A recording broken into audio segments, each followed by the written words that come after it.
Hello guys, welcome to drone academy. நம்ம இன்னைக்கு இந்த வீடியோ பதிவில் என்ன பார்க்க போறோம் பார்த்தீங்கன்னா, இந்திய மக்கள் தொகை, போக்குவரத்து, தகவல் தொடர்பு மற்றும் வணிகம், கிட்டத்தட்ட 4 டாபிக் பார்க்க போறோங்க.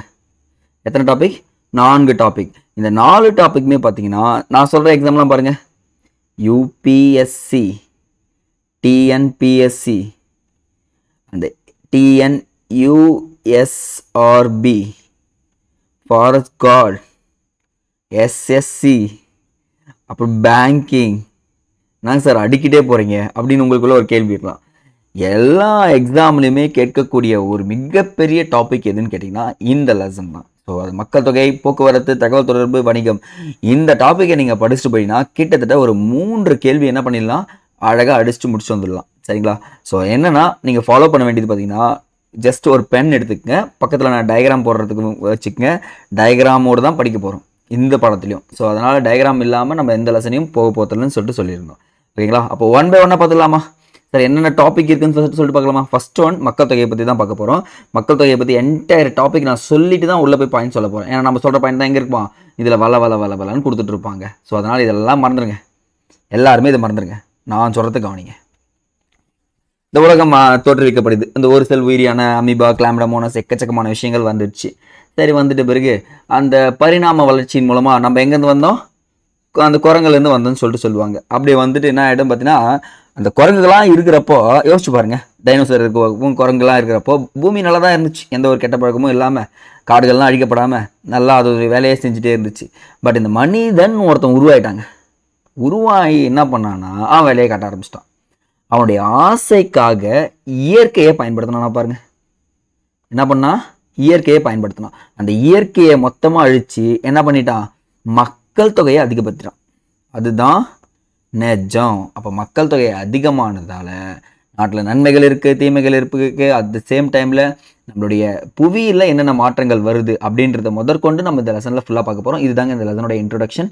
ஸோ இன்ட்ரோடக்ஷன் கொடுத்தாச்சு, போயிடலாமா? ஃபர்ஸ்ட் ஒன் பாருங்கள். மக்கள் தொகையை பார்த்தீங்கன்னா எதனால் கணக்கிடப்படுறாங்க அப்படின்ற ஒரு விஷயமும் இருக்குது. ஆனால் மக்கள் தொகைனா என்ன அப்படின்னு தெரிஞ்சுக்கோங்க. ஒரு குறிப்பிட்ட காலப்பகுதியில் ஒரு நாட்டில் வசிக்கின்ற மொத்த மக்களின் எண்ணிக்கையை நான் மக்கள் தொகைன்னு சொல்லலாமா? அதுதான் மக்கள் தொகைன்னு சொல்கிறாங்க. அப்போ உலகின் மொத்த நிலப்பரப்பில் இந்தியா 100% எவ்வளோ வச்சுருக்காங்க பார்த்தீங்கன்னா 2.4 வச்சுருக்காங்களா?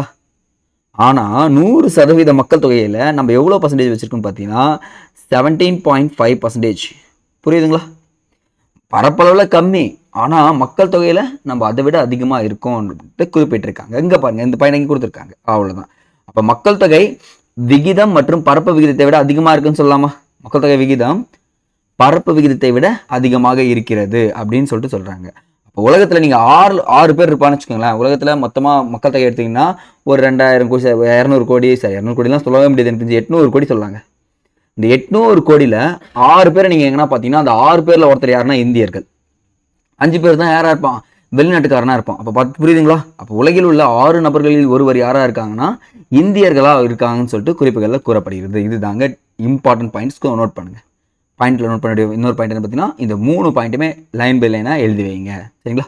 அடுத்தது, சார் எதுக்கு சார் நான் மக்கள் தொகை கணக்கெடுப்பு நடத்தணும், அதுக்கு எனக்கு என்ன சம்மந்தம்?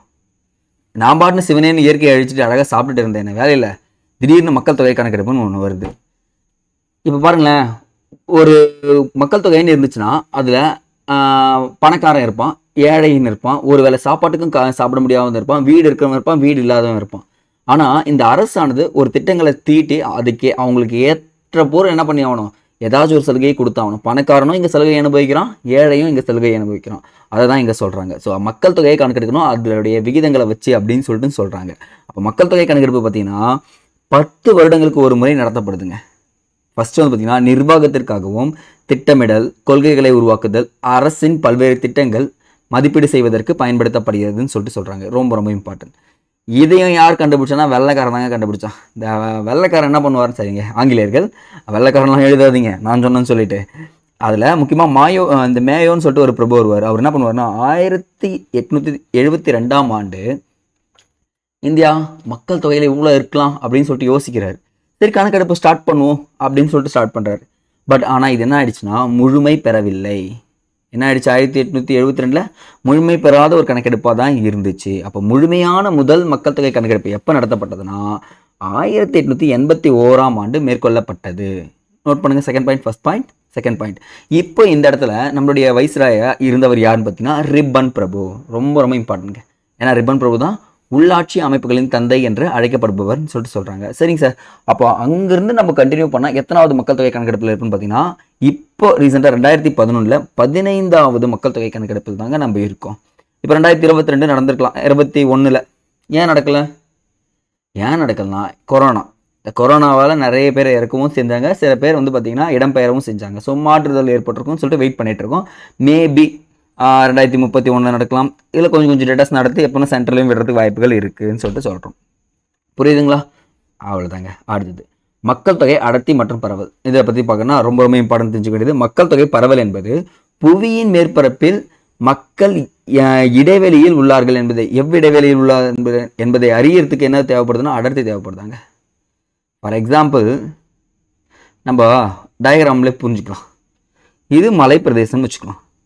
இது ஒரு பள்ளத்தாக்கு, இது ஒரு பீடபூமி, இது ஒரு சமவெளி பகுதி, இது பெரிய காடுகள் அதிகம் நிறைந்த பகுதி. நான் ப்ளஸ் மைனஸில் போடுறேன். ப்ளஸில் போட்டாங்கன்னா என்ன அர்த்தம்னா மக்கள் தொகை அதிகமாக இருக்கிறது, கம்மியாக இருக்கிறது. சரி, மைனஸ் போட்டால் மக்கள் தொகை குறைவாக இருக்கிறது, ப்ளஸ் போட்டால் என்ன அர்த்தம்? மக்கள் தொகை அதிகமாக இருக்குதுன்னு வச்சுங்க. இந்த மலைப்பகுதியில் மக்கள் அதிகமாக இருப்பாங்களா கம்மியாக இருப்பாங்களா? கம்மியாக தானே இருப்பாங்க. அதுதான் நினைச்சோம். ஏன்னா அவங்களுக்கு போக்குவரத்துக்கு அது நிறைய விஷயங்கள். பள்ளத்தாக்கில் மக்கள் தொகை அதிகமாக இருக்குமா கம்மியாக இருக்குமா? கம்மியாக தான் இருக்கும். பீடபூமிகளில் மக்கள் தொகை அதிகமாக இருக்குமா கம்மியாக இருக்குமா? கம்மியாக தான் இருக்கும். ஒருவேளை சமவெளிகள்னு சொல்கிறாங்களே சார், இங்கே தாங்க மக்கள் தொகை அதிகமாக இருக்கும். அப்போ காடுகளில் மேபி கம்மியாக இருக்கும். மக்கள் தொகை அந்த பரவல் வந்து பார்த்திங்கன்னா அந்த காலநிலை தான் நிர்ணயிக்குதுன்னு நான் சொல்கிறேன். கரெக்டாக பாருங்கள். அவ்வளோதான் விஷயம். அப்போ மக்கள் தொகை காரணி எது நிர்ணயிக்குது? அதனுடைய புவியியல் காரணிகள் தான் நிர்ணயிக்கிறது அப்படின்னு சொல்லிட்டு குறிப்புகள் கூறப்படுகிறது. புரியுதுங்களா? இதுதான் வச்சு என்ன சொல்கிறாங்க பார்த்தீங்கன்னா மக்கள் தொகை கணக்கெடுப்பு நடத்தப்படுகிறதுன்னு சொல்லிட்டு சொல்கிறாங்க. முக்கியமாக பார்த்தீங்கன்னா இந்த தொழில் மையங்கள் செழிப்பான வேளாண் பிரதேசங்களில் மக்கள் தொகை அதிகமாக இருக்குன்னு சொல்கிறாங்க. அதுதான் நிஜம். ஏன்னா எந்த இடத்துலாம் தொழிற்சாலைகள் அதிகமாக இருக்கோ அந்த இடத்துல மக்கள் தொகை அதிகமாக இருப்பாங்க. வேளாண் எங்கெல்லாம் செழித்து ஓங்குதோ அங்கேயும் என்ன பண்ணுவாங்க? மக்கள் தொகை அதிகமாக இருப்பாங்க. ஆனால் சில நிலப்பகுதிகள் இருக்கும் பார்த்தீங்களா, அந்த வறண்ட நிலப்பகுதிகள், வனப்பகுதிகள், தொலைதூர பகுதிகள்னு சொல்லக்கூடிய பகுதிகளில் மக்கள் தொகை குறைவாகவும் மக்களற்றும் காணப்படுவார்கள். இப்போ பாருங்களேன், இந்த கங்கை, யமுனா இந்த நதிகள் பக்கத்தில் மக்கள் தொகை அதிகமாக இருப்பாங்க. ஆனால் பாலைவனம் ஒன்று இருக்கும் இந்தியாவில், தார் பாலைவனம்ட்டு. அந்த இடத்துல மக்கள் தொகை அதிகமாக இருக்குமா? கண்டிப்பாக வாய்ப்பே கிடையாது. ஏன்னா அந்த இடத்துல அந்த காலநிலை வேறுபட்டிருக்குன்றது குறிப்பிட்றாங்க. அப்போது நிலப்பரப்பு, காலநிலை, மண், நீர்ப்பரப்பு, கனிமம், வளங்கள், தொழிலகங்கள், போக்குவரத்து மற்றும் நகரமயமாக்கல் ஆகியவை எல்லாமே எதை பாதிக்கும் காரணிகள்னா மக்கள் தொகையை பாதிக்கும் காரணிகள். நோட் பண்ணுங்க பார்க்கலாம். மெயின் பாயிண்ட் எங்கேயும் போய் தெரியாது. சோஷியல் இஷ்யூஸ் பேப்பரில் உங்களுக்கு வந்து பார்த்தீங்கன்னா மக்கள் தொகையை பாதிக்கும் காரணிகள்னு சொல்லிட்டு கேட்டாங்கன்னா நீங்கள் எதை மென்ஷன் பண்ணணும்?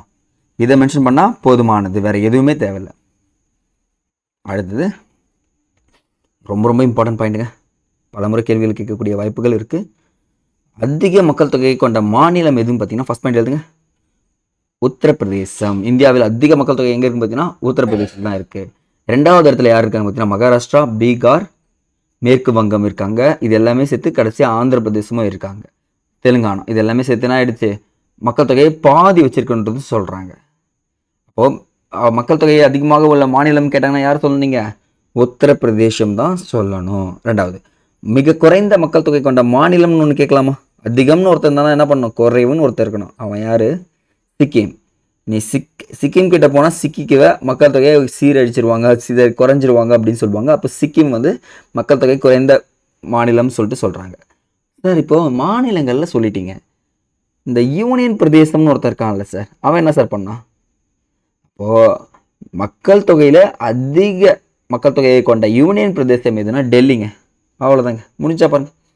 1 2 3 பாயிண்ட், அவ்வளோதான். இந்த 3 பாயிண்டில் என்ன சொல்கிறாங்க பார்த்தீங்கன்னா மக்கள் தொகை அதிகம், மக்கள் தொகை குறைவு யூனியன் பிரதேசத்தில் எதுன்னு சொல்லிட்டு சொல்லியிருக்காங்க. அப்போ 2 காரணிகள் எடுத்துக்கலாமா? இது ஒரு மெயின்ஸ் கொஷின், மெயின்ஸ் எழுதிங்க பார்க்கலாம். பௌதிக காரணிகள், சமூக பொருளாதாரம் மற்றும் வரலாற்று காரணிகளும் இருக்குது. 3 காரணிகள் எடுத்துக்கலாம். இந்த பௌதிக காரணிகள், சமூக பொருளாதாரம் மற்றும் வரலாற்று காரணினா என்ன சொல்லணும்னா, சார் இது வந்து எங்கள் தாத்தா வாங்கி போட்ட சொத்து, இந்த சொத்தை விட்டு நான் வரமாட்டேன், உயிரே போனாலும் என் தாத்தாக்கிட்டே போட்டோம் அப்படின்றது. இன்னொன்று அந்த பௌதிக காரணிகள்னால் இந்த காலநிலை. திடீர்னு சார் நான் வந்து ஒரு இடத்துக்கு போனேன், அந்த இடத்துல பார்த்து திடீர்னு பள்ளம் நோண்ட எனக்கு தங்கமாக கிடைக்குது, நான் அந்த இடத்த விட்டு வரமாட்டேன் அங்கேயே தான் செட்டில் ஆகிடுவேன்னு சொல்கிறது பௌதிக காரணிகள். அதை தாண்டி சமூக பொருளாதார காரணிகள்லாம், சார் நான் ஊர்லேயே இருந்தேன், என்னை வெட்டி பையன் சொல்கிறானுங்க, இதுக்கப்புறம் நான் ஊரில் இருக்க மாட்டேன், என்னுடைய பொருளாதாரத்தை முன்னேற்றத்துக்காக நான் இடம் விட்டு இடம் போகிறேன் அப்படின்னு சொல்கிறது தான் இந்த இடத்துல சமூக பொருளாதார காரணிகள்னு சொல்லிட்டு சொல்கிறாங்க. அப்போ 3 காரணிகளும் இந்த இடத்துல அடுக்குறாங்க. அதில் நம்ம ஃபஸ்ட்டு ஒன்று பார்க்க போகிறது பௌதிக காரணிகள். நோட் பண்ணி பார்க்கலாம் ஒவ்வொன்றா. நிலத்தோற்றம், காலநிலை, நீர், இயற்கை தாவரங்கள், கனிமங்கள், ஆற்றல் வளங்கள், இது எல்லாமே உள்ளடக்கியது பௌதிக காரணிகள். சமூக காரணிகள் பார்த்தீங்கன்னா மதம், கலாச்சாரம், அரசியல் பிரச்சனைகள், பொருளாதாரம், மனித குடியிருப்புகள், போக்குவரத்து வலைப்பின்னல், தொழில்மயமாகுதல், நகரமயமாகுதல், வேலை வாய்ப்பு, இது எல்லாமே மெயின்ஸ்ங்க. உங்களுக்கு குரூப் 1ல் நீங்கள் எங்கன்னா மெயின்ஸ் எழுத போனீங்கன்னா இந்த பாயிண்ட்டை போட்டிங்கன்னா நீங்கள் தான் டாப். அப்போ வேலை வாய்ப்பை உருவாக்குனா அது சமூக பொருளாதார காரணிகள்னு சொல்லிட்டு சொல்கிறோம். அடுத்தது மக்கள் தொகை அடர்த்தி. என்ன சார் இது மக்கள் தொகை அடர்த்தின்னு புதுசாக சொல்கிறீங்க? மக்கள் தொகையை பார்க்குறோம். இப்போ பாருங்களேன், நீங்கள் ரஷ்யா நிலப்பரப்பில் 100% நிலப்பரப்பில் வெறும் 11% தான் வச்சுருக்கான். பட் ஆனால் என்ன இருக்குங்க, மக்கள் தொகை கம்மியாக இருக்குது. ஒரு சதுரம் இங்கே ஒரு வீடு இருந்துச்சுன்னா இங்கேருந்து ஒரு 100 மீட்டரில் ஒரு வீடு இருக்கும், ஒரு 50 மீட்டரில் ஒரு வீடு இருக்கும். ஏன்னா அவ்வளோதான் அவங்களால வசிக்க முடியும், அந்த கிளைமேட்டிக் ரீஜனில் அவங்களால அப்படி தான் பண்ண முடியும்.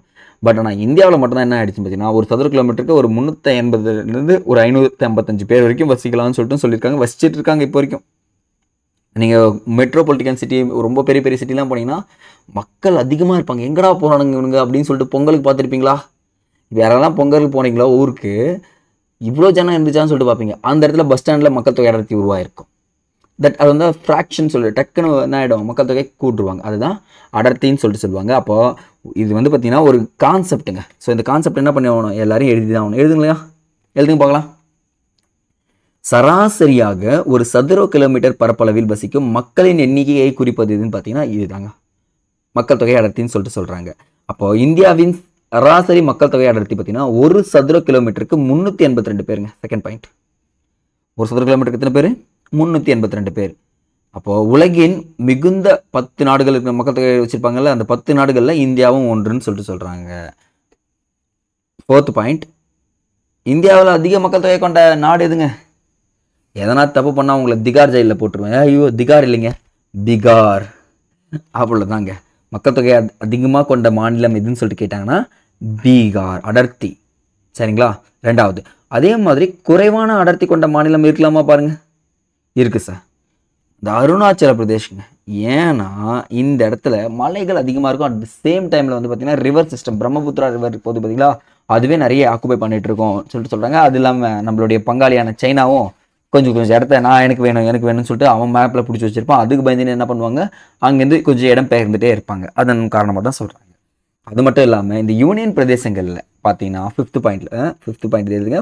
6th பாயிண்டில் டெல்லி அதிக மக்கள் அடர்த்தி கொண்டதாகவும் அந்தமான் நிக்கோபார் இங்கே தான் ஒரு கேள்விங்க எனக்கு. யாருன்னா மனிதர்களே உண்ணக்கூடியவர்களை பார்த்துருக்கீங்களாங்க? நான் பார்த்துருக்கேன். மனுஷன் கடித்து சாப்பிடுவாங்க. எங்கே சார் பார்த்தீங்க?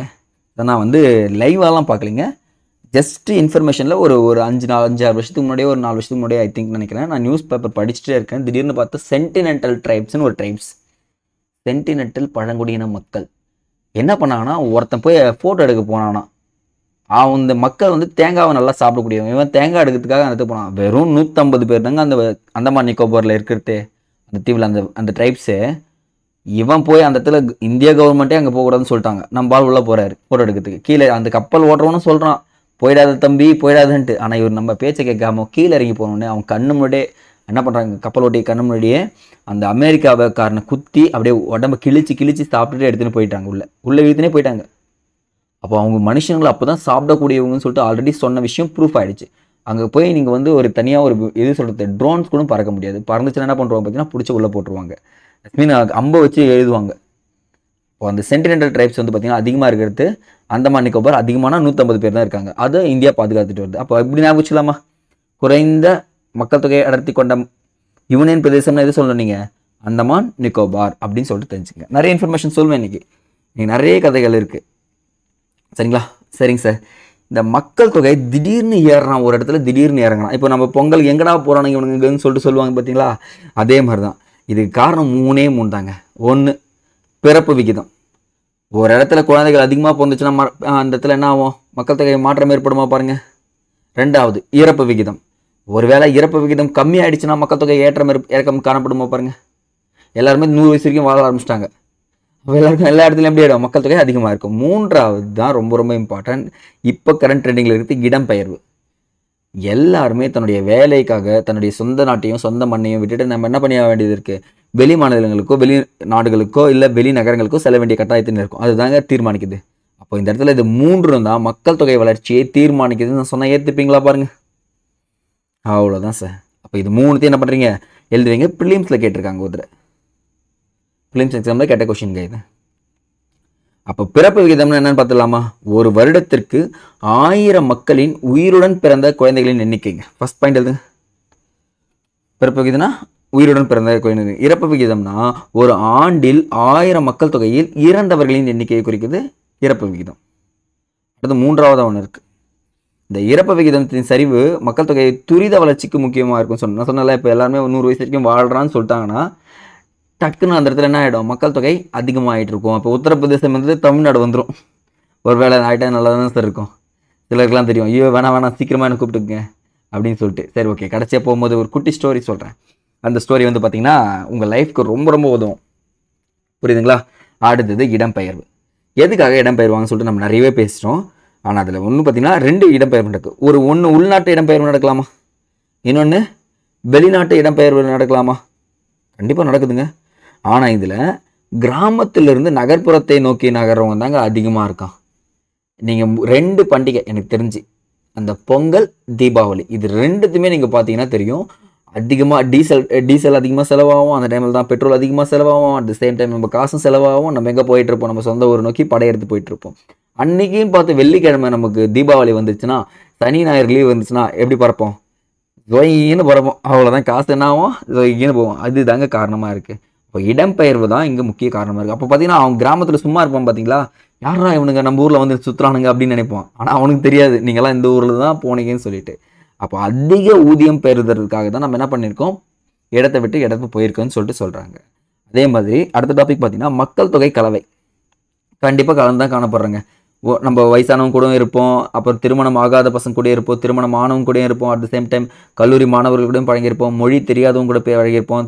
அவன் தொழிலும் நம்ம தொழிலும் எப்படி இருக்கும், வெவ்வேறு காணப்படும். பட் ஆனால் என்ன இருப்போம், எல்லாருமே ஒன்றா இருப்போம். அதுதான் மக்கள் தொகை கலவைன்னு சொல்லிட்டு சொல்கிறாங்க. அடுத்தது வயது கலவை சொல்லவே தேவையில்லை.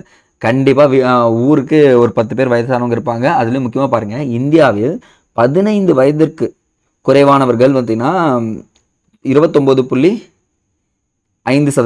60 வயதிற்கு மேற்பட்டவர்கள் 8% உறுப்பினர். அதனால் சார்ந்துள்ளவர் பாருங்கள், இந்த 15 வயசுக்கு குறைவாக இருக்காங்கன்னு வச்சுக்கோங்களேன், அவங்க யாரோ ஒருத்தர் சார்ந்திருக்க வேண்டியது இருக்குது. 60 வயதுக்கு மேற்பட்டவங்களும் என்ன பண்ணுது, யாரோ ஒருத்தர் சார்ந்திருக்க வேண்டியது இருக்குது. அப்போ 37.5% பார்த்தீங்கன்னா இந்த இடத்துல சார்ந்து தான் இருக்க வேண்டியிருக்கு. மீதி இருக்கிற 62.5% தான் உழைக்கிற மக்களாக இருக்காங்க. அது பிரச்சனை கிடையாது இங்கே, ஓகேங்களா? அப்போ அந்த உழைக்க மக்கள் சதவீதம் என்ன ஆகிட்டு இருக்கு, ஆண்டுக்கு ஆண்டு என்ன ஆகிட்டு இருக்கு, அதிகமாகிட்டு இருக்குன்னு தான் இங்கே சொல்கிறாங்க. புரியுதுங்களா? அடுத்தது பாலின விகிதம். இந்த பாலின விகிதம் பார்க்கறதுக்கு முன்னாடி சார் கொஞ்சம் தண்ணி குடிச்சிக்கிறேன். சார் தண்ணி குடிக்கலாம், அதுக்கப்புறம் ரொம்ப கஷ்டமாயிடும். வெயிட் பண்ணுங்க.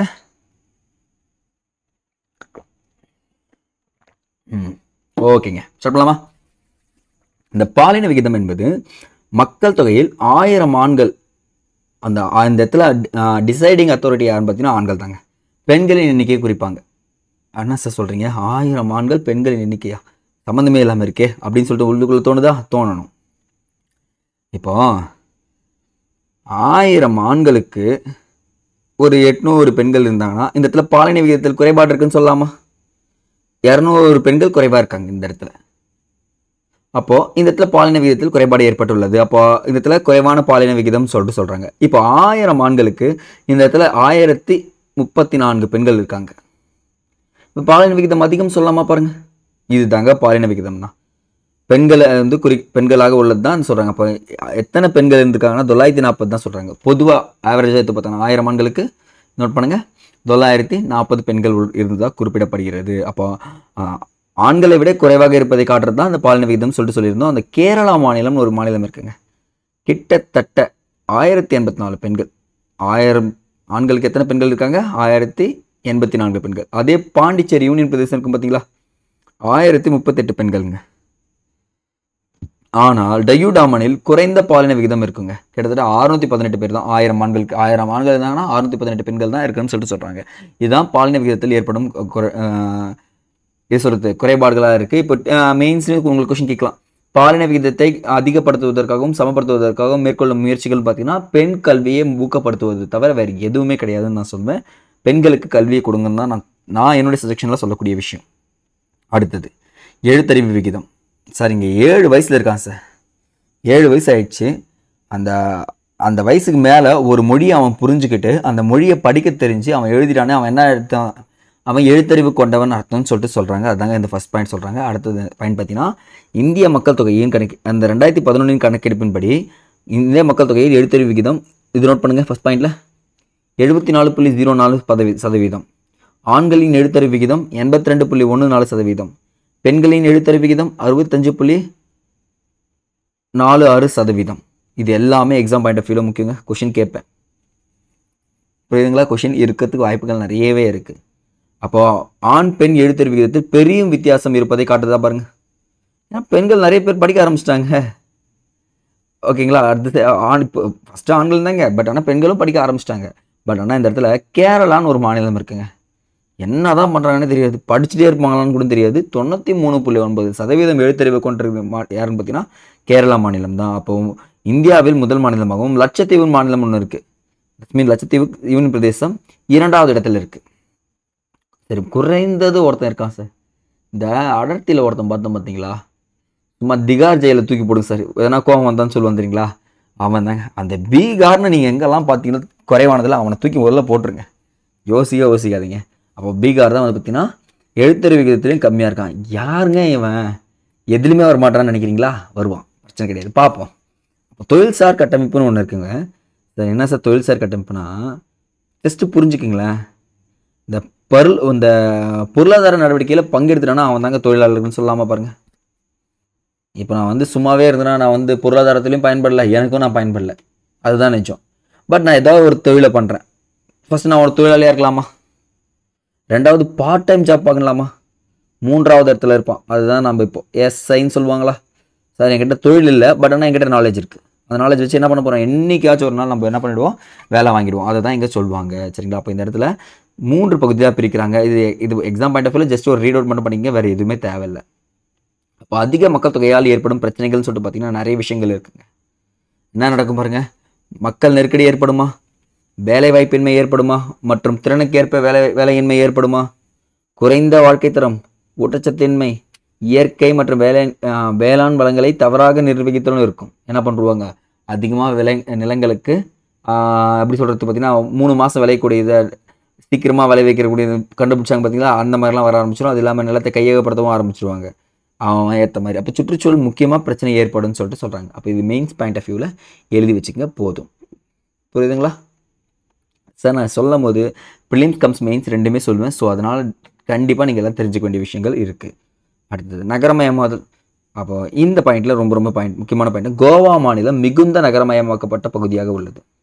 அப்போ மிகுந்த நகரமயமாக்கப்பட்ட பகுதின்னு சொன்னால் இது. அதனை தொடர்ந்து குறைந்த நகரமயமாக்கப்பட்ட பகுதின்னு பார்த்தீங்கன்னா இமாச்சல பிரதேசங்க. ஏன்னா அந்த இடத்துல நதிகள் ஓடிட்டு இருக்கும், ஸோ அதனால் அது சொல்லுவாங்க. 3வது யூனியன் பிரதேசங்களிடையே புதுடெல்லி, சண்டிகர் மிகுந்த நகரமயமாக்கப்பட்ட பகுதிகளாக இருக்குது. அப்போது மாநிலங்களில் கோவா, 2வது குறைந்தது இமாச்சல பிரதேஷ், யூனியன் பிரதேசங்களில் புதுடெல்லி, சண்டிகர். இதை மட்டும் போட்டால் போதும். ஆனால் மாநிலங்களுக்குள் அவங்களுக்குள்ளே இருக்காங்கல்ல, அந்த இடத்துல எல்லாருமே இன்ஃப்ராஸ்ட்ரக்சரை டெவலப் பண்ணுறதுல மிகுந்த நகரமயமாக்கப்பட்ட பகுதியில் 2வதாக இருப்பதுன்னு பார்த்தீங்கன்னா தமிழ்நாடுங்க. அதனை தொடர்ந்து கேரளா, மகாராஷ்டிரா இருக்குதுன்னு சொல்லிட்டு சொல்கிறாங்க. ஏன்னா இங்கே இடத்துல யார் இருக்காங்க, ஃபஸ்ட்டு கோவா, 2வது தமிழ்நாடு, 3வது கேரளா, மகாராஷ்டிரா இருக்குதுன்னு சொல்லிட்டு சொல்கிறாங்க. இந்த பாயிண்ட் மட்டுமே ரொம்ப இம்பார்ட்டன்ட். ஸோ நோட் பண்ணி வைங்க. அடுத்தது சரிங்க சார், நகரமயமாக்கப்பட்ட போது இது வந்து மெயின்ஸ் பாயிண்ட் எழுதிக்கிறீங்களா சார்? எழுதக்கூடாதுன்னு சொல்கிறீங்களா? அப்படிலாம் கிடையவே. நான் சொல்கிறத மட்டும் நீங்கள் பண்ணுங்கள். நீங்கள் கண்டிப்பாக ஒரு டைமில் எக்ஸாமில் மெயின்ஸில் கிளியர் பண்ணிவிட்டு சார் ஏதோ ஒரு இடத்துல சார் சொன்னாருன்னு சொல்லிட்டு தெரியும். நகரமயமாக்கப்படுவதால் ஏற்படும் பிரச்சனைகள் சொல்லிட்டு இருக்கு. நகர விரிவாக்கத்தை ஏற்படுத்துமா பாருங்கள். 2வது மக்கள் நெருக்கடியை தோற்றுவிக்குமா, குடியிருப்புகள் பற்றாக்குறை ஏற்படுமா, பின்னாடி ரெண்ட் அதிகமாக்கிடுவாங்க. 3வது குடிசை பகுதிகள் தோன்ற காரணமாக இருக்குமா, டக்குன்னு என்ன பண்ணுவான், அந்த இடம் சும்மா தான் இது போய் குடிசை போடுறா அப்படின்னு சொல்லிட்டு போட்டுருவான். அடுத்தது போக்குவரத்து நெரிசலை அதிகப்படுத்துமா பாருங்க, இப்போ வரைக்கும் படுத்தின்னு தான் இருக்கு. குடிநீர் பற்றாக்குறை ஏற்படுமா, வடிகால் பிரச்சனை ஏற்படுமா, திடக்கழிவு மேலாண்மை சிக்கலாகிறதுன்னு சொல்லி சொல்றாங்க. குற்றங்கள் அதிகரிக்குமா பாருங்க, முக்கியமான விஷயம். செயின் ஸ்நாச்சிங்லேருந்து தெஃப்டிங் வரைக்குமே என்ன ஆகிட்டு இருக்கு, அதிகமாகிட்டு இருக்குன்னு சொல்லிட்டு குறிப்புகள் கூறப்படுகிறது. அப்போ மக்கள் தொகையை பற்றி என்டையராக படிக்கணும்னா இதை மட்டும் நீங்கள் படித்தா போதுமானது, வேறு எதுவுமே பார்க்காதீங்க. நான் சொன்னது பார்த்தீங்கன்னா ஸ்டோரி பேஸில் சொல்லியிருப்பேன். ஜஸ்ட் ஒரு 3 ரீடு படிச்சுட்டு போயிடுங்க. எக்ஸாம் போகிறப்போ 3 கன்ஃபார்ம் படிக்கணும். அடுத்தது நம்ம பார்க்க போகிறது போக்குவரத்துங்க. என்ன ஐயா போக்குவரத்தா, நல்லா தானே போயிட்டுருக்கு நம்ம போக்குவரத்து அப்படின்னு உங்களுக்குள்ளே தோணலாம். ஆனால் அது கிடையாது. இந்த போக்குவரத்து என்பது பயணிகள் மற்றும் சரக்குகளை ஓரிடத்திலிருந்து மற்றொரு இடத்திற்கு எடுத்து செல்வது தான் போக்குவரத்துன்னு சொல்லலாமா. பண்டைய காலத்திலிருந்து மக்கள் என்ன பண்ணுறான், கால்நடையாக எடுத்துன்னு போகிறான், இல்லை விலங்குகளை பயன்படுத்துகிறான், போக்குவரத்துக்கு பயன்படுத்துன்னு சொல்கிறான். சக்கரம் கண்டுபிடிக்கப்பட்ட போது என்ன ஆயிடுச்சு, இது கம்மியாயிடுச்சு. ஆனால் பல விலங்குகளை பயன்படுத்தியிருக்கலாம். இந்த முக்கியமாக பார்த்தீங்கன்னு வச்சுக்கோங்களேன், இந்த கழுதை, அப்புறம் ஒட்டகம், குதிரைகள் இதெல்லாமே பயன்படுத்தினா கடைசியாக எருமை மாடு வரைக்கும் எல்லாமே வந்து பார்த்துட்டான். எல்லாத்தையும் ஓடி பார்த்துட்டு இப்போ சக்கரங்கள் கண்டுபிடிச்சி போயிட்டு இருக்கான். அப்போ போக்குவரத்து என்பது 3 வகைகள் நடக்குதுன்னு சொன்னால் ஏற்றுப்பீங்களா பாருங்க. ஃபர்ஸ்ட் ஒன் நிலம், நீர், விண்வெளி, வான்வெளின்னு சொல்லக்கூடியது. ஃபர்ஸ்ட் ஒன் பார்க்க போது சாலை, ரயில், குழாய், போக்குவரத்து. இது எல்லாமே 3 வகைகள் பார்க்க போகிறோம். உள்நாட்டு நீர்வழி, அடுத்தது கடல் வழி, அடுத்தது உள்நாட்டு வான்வெளி, பன்னாட்டு வான்வெளின்னு சொல்லிட்டு பார்க்க போகிறோம். இந்த என்டையர் டாப்பிக்குமே உங்கள் எக்ஸாம் பாயிண்ட் ஆஃப் வியூவில் ரொம்ப ரொம்ப முக்கியங்க. என்ன சார் சொல்கிறீங்க, வேறு வழி கிடையாது, படித்து தான் ஆகணும். சரிங்க, நம்ம ஒவ்வொரு டாப்பிக்குமே பாயிண்டாக பிரித்து வைக்கிறேன். அதுலேயும் உங்களுக்கு தேசிய நெடுஞ்சாலைன்றது ட்ராவல் பண்ணி கூட்டின்னு போகிறேன். யாருக்கெல்லாம் பைக்கில் ரைட் போகிறத பிடிக்குமோ எல்லாருமே ரெடியாகி வச்சுக்கோங்க. உங்களுடைய பேக் எடுத்துக்கிட்டு நான் உங்களுக்கு எப்படி சொல்கிறது, நான் உங்களை பஸ்ஸில் கூட்டின்னு போக போகிறேன் இன்றைக்கி. பார்த்தலாமா, சாலை வழி குறுகிய மற்றும் நீண்ட தூரத்துக்கு பயன்படுத்துன்னு சொல்லலாமா. இந்த லாஸ்ட் மைல் கனெக்டிவிட்டின்னு சொல்லலாமா பாருங்கள். இது என்ன சார் சொல்கிறீங்க, லாஸ்ட் மைல் கனெக்டிவிட்டி, கடை தூரங்களுக்கும் எங்கே போகலாம், சாலை வழியை பயன்படுத்தலாம்னு சொல்லிட்டு சொல்கிறாங்க. அது மட்டும் இல்லாமல் சாலைகளை அமைப்பது, பராமரிப்பு செய்வது, போக்குவரத்து முறைகளை ஒப்பிடும்போது ரொம்ப ரொம்ப கம்மியானதாக பாருங்கள். கண்டிப்பாக ஒரு சமுதாயத்தில் அனைத்து பிரிவு மக்களாலும் பயன்படுத்தக்கூடிய மலிவான போக்குவரத்து எதுன்னு சொன்னால் எது சொல்வீங்க நீங்கள், போக்குவரத்து தான் சொல்வீங்க. அப்போது இந்த பாயிண்ட் ரொம்ப ரொம்ப இம்பார்ட்டன்ட் பாயிண்ட், நோட் பண்ணுங்கள். வட இந்திய பெரும் சமவெளிகளில் அடர்த்தியான சாலை அமைப்பு எங்கே காணப்படுதுன்னு பார்த்தீங்கன்னா இங்கே தான் காணப்படுது. அடர்த்தியான சாலை அமைப்பு வட பெரும் சமவெளிகள்னு சொல்லிட்டு சமவெளிகள் பார்த்தீங்கன்னா அங்கே தான் காணப்படுதுன்னு சொல்கிறாங்க. அது மட்டும் இல்லாமல் கேரளாவின் சாலைகள் அடர்த்தி மிக அதிகமாகவும், ஜம்மு காஷ்மீர், லடாக் பகுதிகளில் அடர்த்தி குறைவாகவும் இருக்கும். ஏன்னா அந்த மலைப்பகுதிகளெலாம் அடர்த்தி நீ அதிகமாக போட்டுனா லேண்ட்ஸ்லைன் நடக்குமா பாருங்கள், அப்போ என்ன ஆகிடும், உடஞ்சி போயிடும்னு சொல்லிட்டு சொல்கிறாங்க. அதனால தான் சொல்கிறாங்க. அப்போ சாலைகளை அமைத்தல் மற்றும் பராமரிப்பது நோக்கத்திற்காக இந்திய சாலைகள் பல்வேறு வகையாக பிரிக்கப்படுது. தேசிய நெடுஞ்சாலைகள், மாநில நெடுஞ்சாலைகள், மாவட்ட சாலைகள், கிராமப்புற சாலைகள், எல்லையோர சாலைகள்னு சொல்லிட்டு, பன்னாட்டு சாலைகள்னு சொல்லிட்டு வகைப்படுத்தப்படுகிறதுன்னு சொல்லிட்டு சொல்கிறோம். அப்போ இந்த இடத்துல நம்ம பார்க்க போகிறது தேசிய நெடுஞ்சாலைகள். பார்க்கலாமா, ரெடியா சார்? நம்ம ஆஸ் யூஷுவல் தான் படத்தை பாருங்கள், வேறு எதுவுமே பண்ணாதீங்க. ஏன்னா நம்ம போய் 5 நிமிஷத்தில் ரீட் அவுட் பண்ணிட்டு போயிடலாம். படம் பார்த்துட்டிங்கன்னா புரிஞ்சிடும். இந்த இடத்துல அமிர்தரஸ்னு ஒரு பகுதி இருக்குங்க. என்ன பகுதி, அமிர்தரஸ். பெண் மாற்றிக்கலாம், வெயிட் பண்ணுங்கள்.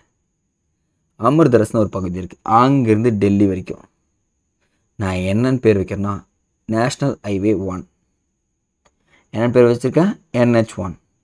டெல்லியிலேருந்து கல்கத்தா வரைக்கும் NH2. முடிஞ்சா பாருங்கள். அதே என்ன பண்ணுறேன், அந்த மும்பையிலேருந்து இந்த இங்கே வச்சுக்கலாம். இந்த மும்பையிலேருந்து சரி டெல்லி வரைக்கும் NH3. முடிஞ்சுதா, முடிஞ்சிச்சு. அப்படி வெயிட் பண்ணுங்கள், அது கொஞ்சம் ஸ்லைட் பண்ணிக்கிறேன், அப்போ தான் தெரியும். அடுத்தது மும்பையிலேருந்து சென்னை வரைக்கும் NH4. உதயம் NH4 படம் யாரெல்லாம் பார்த்துருக்கீங்க, அவ்வளோதான். இதுதான் இது NH5. இந்த ஈஸ்ட் கோஸ்ட் ரோடுன்னு சொல்லுவாங்க. NH5 போயிட்டு அவனை பிடிக்க போகிறேன்னு சொல்லிட்டு படங்களில் நிறைய பயன்படுத்துவாங்க. NH5 தான் போவாங்க. இதுதாங்க உங்களுக்கு அங்கே கொடுத்துருக்காங்க. இப்போ பாருங்களேன், ஜஸ்ட் நீங்கள் தெரிஞ்சுங்களேன், எல்லா நெடுஞ்சாலைகளும் ஏதாச்சும் ஒரு மாநிலத்தை இணைக்குமா? நீங்கள் பாருங்கள், ஏதாச்சும் ஒரு மாநிலத்தை இணைக்குதா? ஏதாச்சும் ஒரு மாவட்ட சாலைகளை இணைக்கிறதுக்கு வாய்ப்பு இருக்கா பாருங்கள்? ஏதாச்சும் ஒரு 2 பெரும் நெடுஞ்சாலைகள் இணைக்கிறதுக்கு வாய்ப்பு இருக்கா பாருங்கள்? சரிங்க, அதையும் விட்டுலாங்க. ஏதாச்சும் ஒரு உள்ளூர் சாலைகள் இயங்கிறதுக்கு வாய்ப்பு இருக்கா பாருங்க. ஏதோ ஒரு ஊரில் போயிட்டு இருக்க சாலை திடீர்னு வந்து எங்கே ஜாயின் ஆகும்? நெடுஞ்சாலையில் வந்து ஜாயின் ஆகுமா? அப்போ நெடுஞ்சாலைகள் பொறுத்த வரைக்கும் எல்லா பகுதியிலும் ஜாயின் ஆகக்கூடியதாங்க இது சொல்கிறாங்க. வேறு எதுவுமே கிடையாது. பார்த்தீங்கன்னா கீழே ரெஃபரன்ஸ் மட்டும் எழுதிக்கிங்க. NH1 NH2 NH3ன்னு சொல்லிட்டு இந்த வாரணாசியிலேருந்து, புரியுதுங்களா? இந்த வாரணாசிலேருந்து கன்னியாகுமரி வரைக்கும் ஒரு சாலை போகும். இந்த இடத்துல தான் என்ன சொல்கிறேன்னா NH44ன்னு சொல்கிறேன். இந்தியாவிலே மிக நீளமான நெடுஞ்சாலை எதுன்னு பார்த்தீங்கன்னா NH44 தாங்க. வாரணாசிலேருந்து இங்கே கன்னியாகுமரி வரைக்கும். அதுக்கப்புறம் பார்த்தீங்கன்னா குறைவான நெடுஞ்சாலை பார்த்தீங்கன்னா இந்த இடத்துல இருக்கும், NH47A. NH47A வெறும் 6 கிலோமீட்டர் போட்டிருப்பாங்க. இந்த கேரளா மாநிலத்தில் எந்த இடத்துலன்னு நான் சொல்கிறேன். எக்ஸாம் பாயிண்ட் ஆஃப் வியூவில் இதெல்லாம் இங்கே இருக்குன்றதை நீங்கள் தெரிஞ்சுக்கிட்டா போதும், வேறு எதுவுமே தேவையில்லை. சரிங்களா? அப்படியே பாருங்கள், இங்கே கொடுத்துருக்காங்களா பாருங்கள். எல்லா இதுதான் சொல்லியிருப்பேன். மாநிலங்கள், தலைநகரங்கள், முக்கிய துறைமுகங்கள், ரயில்வே நிலையங்கள் எல்லா மையத்தையும் இணைக்குதுன்னு சொல்லிட்டு சொல்கிறாங்க. பட் ஆனால் இது விஷயம் என்னென்னா, ஷெர்ஷா சூரின்னு ஒரு சூர் வம்சத்தை தோற்றுவித்தவர் யாருன்னு பார்த்தீங்கன்னா ஷெர்ஷா சூரி தான். இவர் வந்து பார்த்தீங்கன்னா தனது பேரரசை பலப்படுத்துவதற்காக சாஹிஹி ராயல் என்னக்கூடிய சாலையை அமைக்கிறார். எங்கன்னா சிந்து பள்ளத்தாக்கிலிருந்து மேற்கு வங்கத்தில் உள்ள சோனார் பள்ளத்தாக்கு வரைங்க. அப்போ கொஷின் கேட்கலாமா? சிந்து பள்ளத்தாக்கிலிருந்து மேற்கு வங்கத்தில் உள்ள சோனார் பள்ளத்தாக்கு வரை சாலை அமைத்த அரசர் யாருன்னு கேட்டாங்கன்னா நீங்கள் யாரை சொல்லணும்? ஷெர்ஷா சூரி தான். சார் ஹிஸ்ட்ரியில் கேட்க வேண்டிய கேள்வி இங்கேயும் கேட்டாங்கன்னா நீங்கள் என்ன பண்ணி ஆகணும்? ஆன்சர் பண்ணி தான் ஆகணும். அப்போ பெஷாவர் உள்ளுக்கு பார்த்தீங்களா, கொல்கத்தாவிலிருந்து பாகிஸ்தானில் உள்ள பெஷாவர் வரை என்ன பண்ணுறாங்கன்னா 4 வழி சாலையை அமைத்தவர் யார் பார்த்தீங்கன்னா ஃபஸ்ட்டு இவர் தாங்க. த கிராண்ட் ட்ரங்க் ரோடு என பெயர் மாற்றம் செய்யப்பட்டிருக்குன்னு சொல்லிட்டு சொல்கிறாங்க. இப்போ பேர் மாற்றிட்டாங்க, NH1 சொல்லிட்டு. இப்போ என்ன ஆயிடுச்சுன்னா இந்த சாலை அமிர்தசரத்திலிருந்து கொல்கத்தா வரை என்ன பண்ணிடுச்சு, மாற்றப்பட்டிருக்குன்னு சொல்லிட்டு சொல்கிறோம். அப்போதான் இங்கே தான் கொடுத்துருந்தோம் பாருங்க. ஃபஸ்ட்டு இப்படி தான் 4 வழி சாலை இருந்துச்சு, 1 2 3 4ன்னு சொல்லிட்டு. அதை என்ன பண்ணிட்டாங்க, பிரித்து போட்டுட்டாங்கன்றத சொல்கிறோம். அடுத்தது இங்கே பாருங்கள், மிக நீளமான நெடுஞ்சாலை கொடுத்தோமா NH44. அதுக்கு பேர் என்ன மாற்றிட்டாங்கன்னா NH7ன்னு போடுங்க பார்க்கலாம். இப்போ என்ன பேர் மாற்றப்பட்டிருக்கு? NH7, 44 கிடையாது. சாரி சரிங்க, NH7 இப்போ NH44ன்னு பேர் இருக்குது. அது மட்டும் போடுங்க, வேறு எதுவும் தேவையில்ல. ஆல்ரெடி NH7 தான் இருந்துச்சு, இப்போ தான் NH44ன்னு மாற்றிருக்காங்க. சாரி. அடுத்தது உத்தரப்பிரதேச வாரணாசிலேருந்து தமிழ்நாட்டு கன்னியாகுமரி வரை உள்ளதுன்னு சொல்லிட்டு சொல்கிறாங்க. இதனுடைய மொத்த லென்த் பார்த்தீங்கன்னா 3000, நோட் பண்ணுங்கள், 2369 கிலோமீட்டர். அடுத்தது குறைவான நீளமுட நெடுஞ்சாலை பார்த்தீங்கன்னா NH47A சொன்னா வெறும் 6 கிலோமீட்டர். எர்ணாகுளத்திலிருந்து கொச்சின் துறைமுகம் வரைக்குங்க. எங்கேருந்து எங்கே வரைக்கும்? எர்ணாகுளத்திலிருந்து கொச்சின் துறைமுகம் வரைக்கும் இருக்குதுன்னு சொல்லிட்டு சொன்னால் போதுமானது. அடுத்து எல்லாமே ரொம்ப ரொம்ப ஈஸிங்க. இதெல்லாம் எங்கே ஜாயின் ஆகுதுன்னு சொல்லிட்டு கேட்குறாங்க. நீங்கள் அப்படிலாம் படிக்காதீங்க, நான் சொல்கிறது மட்டும் படிங்க.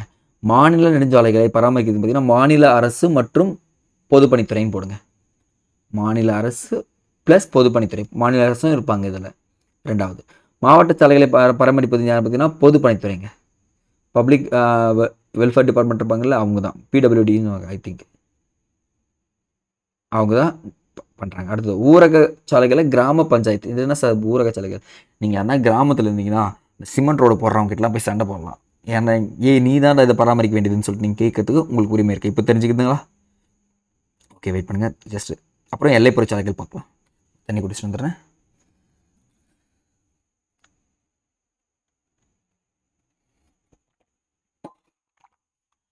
இந்த எல்லைப்புற சாலைகள் நாட்டின் எல்லைப் பகுதியில் அமைந்துள்ள முக்கியத்துவம் வாய்ந்த ஒரு சாலைன்னு சொல்கிறாங்க. இது யாரால் பராமரிக்கப்படுதுன்னா எல்லைப்புற சாலைகள் நிறுவனத்தால் அமைக்கப்பட்டு பராமரிக்கப்பட்டு வருகிறதுன்னு சொல்கிறாங்க. இது 1960 நிறுவப்பட்டதுன்னு சொல்லிட்டு குறிப்புகளில் கூறப்படுகிறது. புரியுதுங்களா? எப்போ நிறுவப்பட்டிருக்கு? 1960. நோட் பண்ணுங்க. அடுத்தது பார்டர் ரோடு ஆர்கனைசேஷன் சொல்லுவாங்க. பார்டர் ரோட் ஆர்கனைசேஷன், BROன்னு சொல்லுவாங்க இங்கிலீஷில் ஐ திங்க். ஓகே, அடுத்தது எல்லைப்புற சாலைகள் நிறுவனம் உலகிலே உயரமான எல்லைப்புற சாலையை லடாக் உள்ள லேவில் இருந்து சண்டிகர் வரை அமைக்கப்பட்டுள்ளதுன்னு சொல்லிட்டு குறிப்புகளில் கூறப்படுகிறது. லடாக்கிலிருந்து லே வரை இருக்குதுன்னு சொல்லிட்டு சொல்கிறாங்க. லடாக்கில் உள்ள லேவிலிருந்து சண்டிகர் வரை. அப்போது எல்லைப்புற சாலைகளிலே உயரமானது அதுதான் சொல்லிட்டு சொல்கிறாங்க. அது மட்டும் இல்லாமல் இச்சாலை கடல் மட்டத்திலிருந்து கிட்டத்தட்ட 4270 மீட்டர் உயரத்தில் அமைந்துள்ளதுன்னு சொல்லிட்டு குறிப்புகளில் கூறப்பட்டிருக்கிறது. இந்த தங்கம் வந்துட்டு நாங்கள் சார்னு சொல்லுவாங்க தெரியுங்களா? இது என்ன தங்கம்னா இப்படி படிக்காதீங்க, நான் சொல்கிற மாதிரி படிங்க. நான் சொல்கிற மாதிரி படிச்சுன்னா ஈஸியாகிடும். இப்படி போடுங்களேன் ஒரு டயக்ராமை. உங்களுக்கு ஒர்க் கொடுக்க போகிறேன், யாரும் எனக்கு கமெண்ட்லாம் பண்ணக்கூடாது. நோட்டில் எழுதி என்ன பண்ணணும் வச்சுக்கணும். கிளியர் பண்ணிட்ட பிறகு யார் ஒருத்தர் வந்து என்கிட்ட காமிக்கிறேன்னு பார்க்குறேன். காமிக்க தேவை, ஜஸ்ட் ஃபோட்டோ எடுத்து அனுப்பணும் சாருக்கு. இது பாருங்களேன், சென்னை, கொல்கத்தா, டெல்லி, மும்பை அப்படின்னு சொல்லிட்டு 4 நகரங்களாக பிரித்து இதனுடைய மொத்த கிலோமீட்டரு 5846 கிலோமீட்டர்னு போடுறேன். இதுதான் தங்க நாற்கார சாலை, கோல்டு ட்ரங்க் ரோடுன்னு சொல்லலாமா, கோல்டன் குவாட்ரிலேட்டர்னு சொல்லலாமா. என்ன பண்ணுறாங்கன்னா இது 4 நகரத்தையும் இணைக்க போகிறாங்க, ஒரே ரோடு, அவ்வளோதான். டேரெக்டாக இங்கே பிடிச்சா ஸ்ட்ரைட்டாக கொல்கத்தா, இங்கே பிடிச்சா டெல்லி, இங்கே டெல்லியிலேருந்து மும்பை, மும்பைலேருந்து சென்னை. சார் ஆல்ரெடி நெடுஞ்சாலை போட்டிருக்காங்க, நெடுஞ்சாலைன்றது பயன்பட்டு இருக்குது, பட் ஆனால் ஒரு ரோடு திருப்பி அமைக்க போடுறாங்கன்னு சொல்கிறாங்க. நீங்கள் என்ன பண்ணுறீங்கன்னா இந்த மறக்காமல் இதனுடைய லென்த் எல்லாமே நோட் பண்ணி வைங்க. எக்ஸாம் பாயிண்ட் ஆஃப் வியூவில் கேட்டிருக்காங்க. கிட்டத்தட்ட 4லேருந்து 6 வழி இருக்குங்க. இது எத்தனை வழி இருக்கும்? 4லேருந்து 6 வழி இருக்கும்னு சொல்லிட்டு சொல்லியிருக்காங்க. இது எப்போ தொடங்கப்பட்டதுன்னா 1999ஆம் ஆண்டு தொடங்கப்பட்டிருக்கு. புரியுதுங்களா? எந்த ஆண்டு? 1999ஆம் ஆண்டு. அதுதான் புக்கில் கொடுத்துருவானா பாருங்கள், வல வல வல வல வல வலன்னு கொடுத்துருப்பான். இது இங்கே இருக்குது, இது இங்கே இருக்குது, இது இங்கே இருக்குதுன்னு சொல்லிட்டு சொல்லுவாங்கள்ல, அது எல்லாமே இங்கே கொடுத்துருக்காங்களா பாருங்கள். அவ்வளோதான். இது உட்காந்து படிச்சுட்டு இருக்கணுமோ? எதுவும் தேவையில்லை, இது மட்டும் பாருங்கள். வட தென் மற்றும் கிழக்கு மேற்கு, இதுவும் நம்ம என்ன சொல்லிடலாம் பார்த்தீங்கன்னா ஈஸியாக பிரிச்சிடலாம் பாருங்கள். இங்கேருந்து இப்படியும் இங்கேருந்து இப்படியும் பிரிச்சிடலாம். ஜம்மு காஷ்மீர்லேருந்து ஸ்ரீநகர்லேருந்து கன்னியாகுமரி போடலாமா? மொத்தம் பார்த்திங்கன்னா 4076 கிலோமீட்டர். ஆனால் இது கிழக்கு அஸ்ஸாம், இங்கே என்ன இருக்குது? அஸ்ஸாம் இருக்குது, இந்த இடத்துல குஜராத் இருக்குது. இது ரெண்டுத்துக்கும் கிலோமீட்டர் பார்த்திங்கன்னா 3640 கிலோமீட்டர். முடிஞ்சிச்சு. நீங்கள் சும்மா உட்காந்து இது ஃபுல்லாக உட்காந்து படிச்சுட்ருக்கீங்க, விட்டுருங்க, இதை மட்டும் போடுங்க. என்னங்க ஐயா சொல்கிறீங்க? அவ்வளோதானா? ஏங்க படம் தாங்க. நீங்கள் உட்காந்து 2 மணி நேரம் 3 மணி நேரம் படிக்கிறது வேஸ்ட், ரொம்ப ரொம்ப வேஸ்ட்டுங்க. ஈஸியாக மெமரியாக எது சார் மெமரியாக பண்ணணும் அதை சொல்லுங்கள் சார். எல்லாருமே படிக்கிறான், பட் ஈஸியாக ஞாபகம் வச்சுக்கணும்னா இதுதான் நீங்கள் ஞாபகம் வச்சுக்கணும் சார். இந்த சொல்லுவார், இந்த விரைவு சாலைகள்னால் என்ன சார்? நன்கு மேம்படுத்திட்டு இருக்கோம், அந்த போனால் 150 கிலோமீட்டர் ஸ்பீடில் போகலான்னு சொல்லுவாங்களே, அதெல்லாம் கிடையாது. ரொம்ப உங்களுக்கு டிராஃபிக்கே இல்லாத தான் விரைவு சாலைகள். கிட்டத்தட்ட 4-வே ட்ராக்குன்னு சொல்லுவாங்க. ஃபார் எக்ஸாம்பிளுக்கு இப்படி போடுறேன் பாருங்கள், இது 4 8 வழி சாலை தாங்க விரைவு சாலைகள். இந்த பக்கம் 4 இப்படி இருந்துச்சுன்னா உங்களுக்கு ஏதாச்சும் ஒரு பக்கம் நீ பாட்டுன்னு போயிட்டே இருக்க போகிறேன், இந்த பக்கம் வந்துகிட்டே இருக்க போகிறான், கடைசி வரைக்கும் வந்துட்டு இருக்க போகிறான். எங்கன்னா இருந்துச்சுன்னா பேரிட் வந்து போகிறான், எங்கன்னா டிராஃபிக் ஆகுமா? கிட்டத்தட்ட ஸ்பீடாக போய் சேரலாமா பாருங்கள்.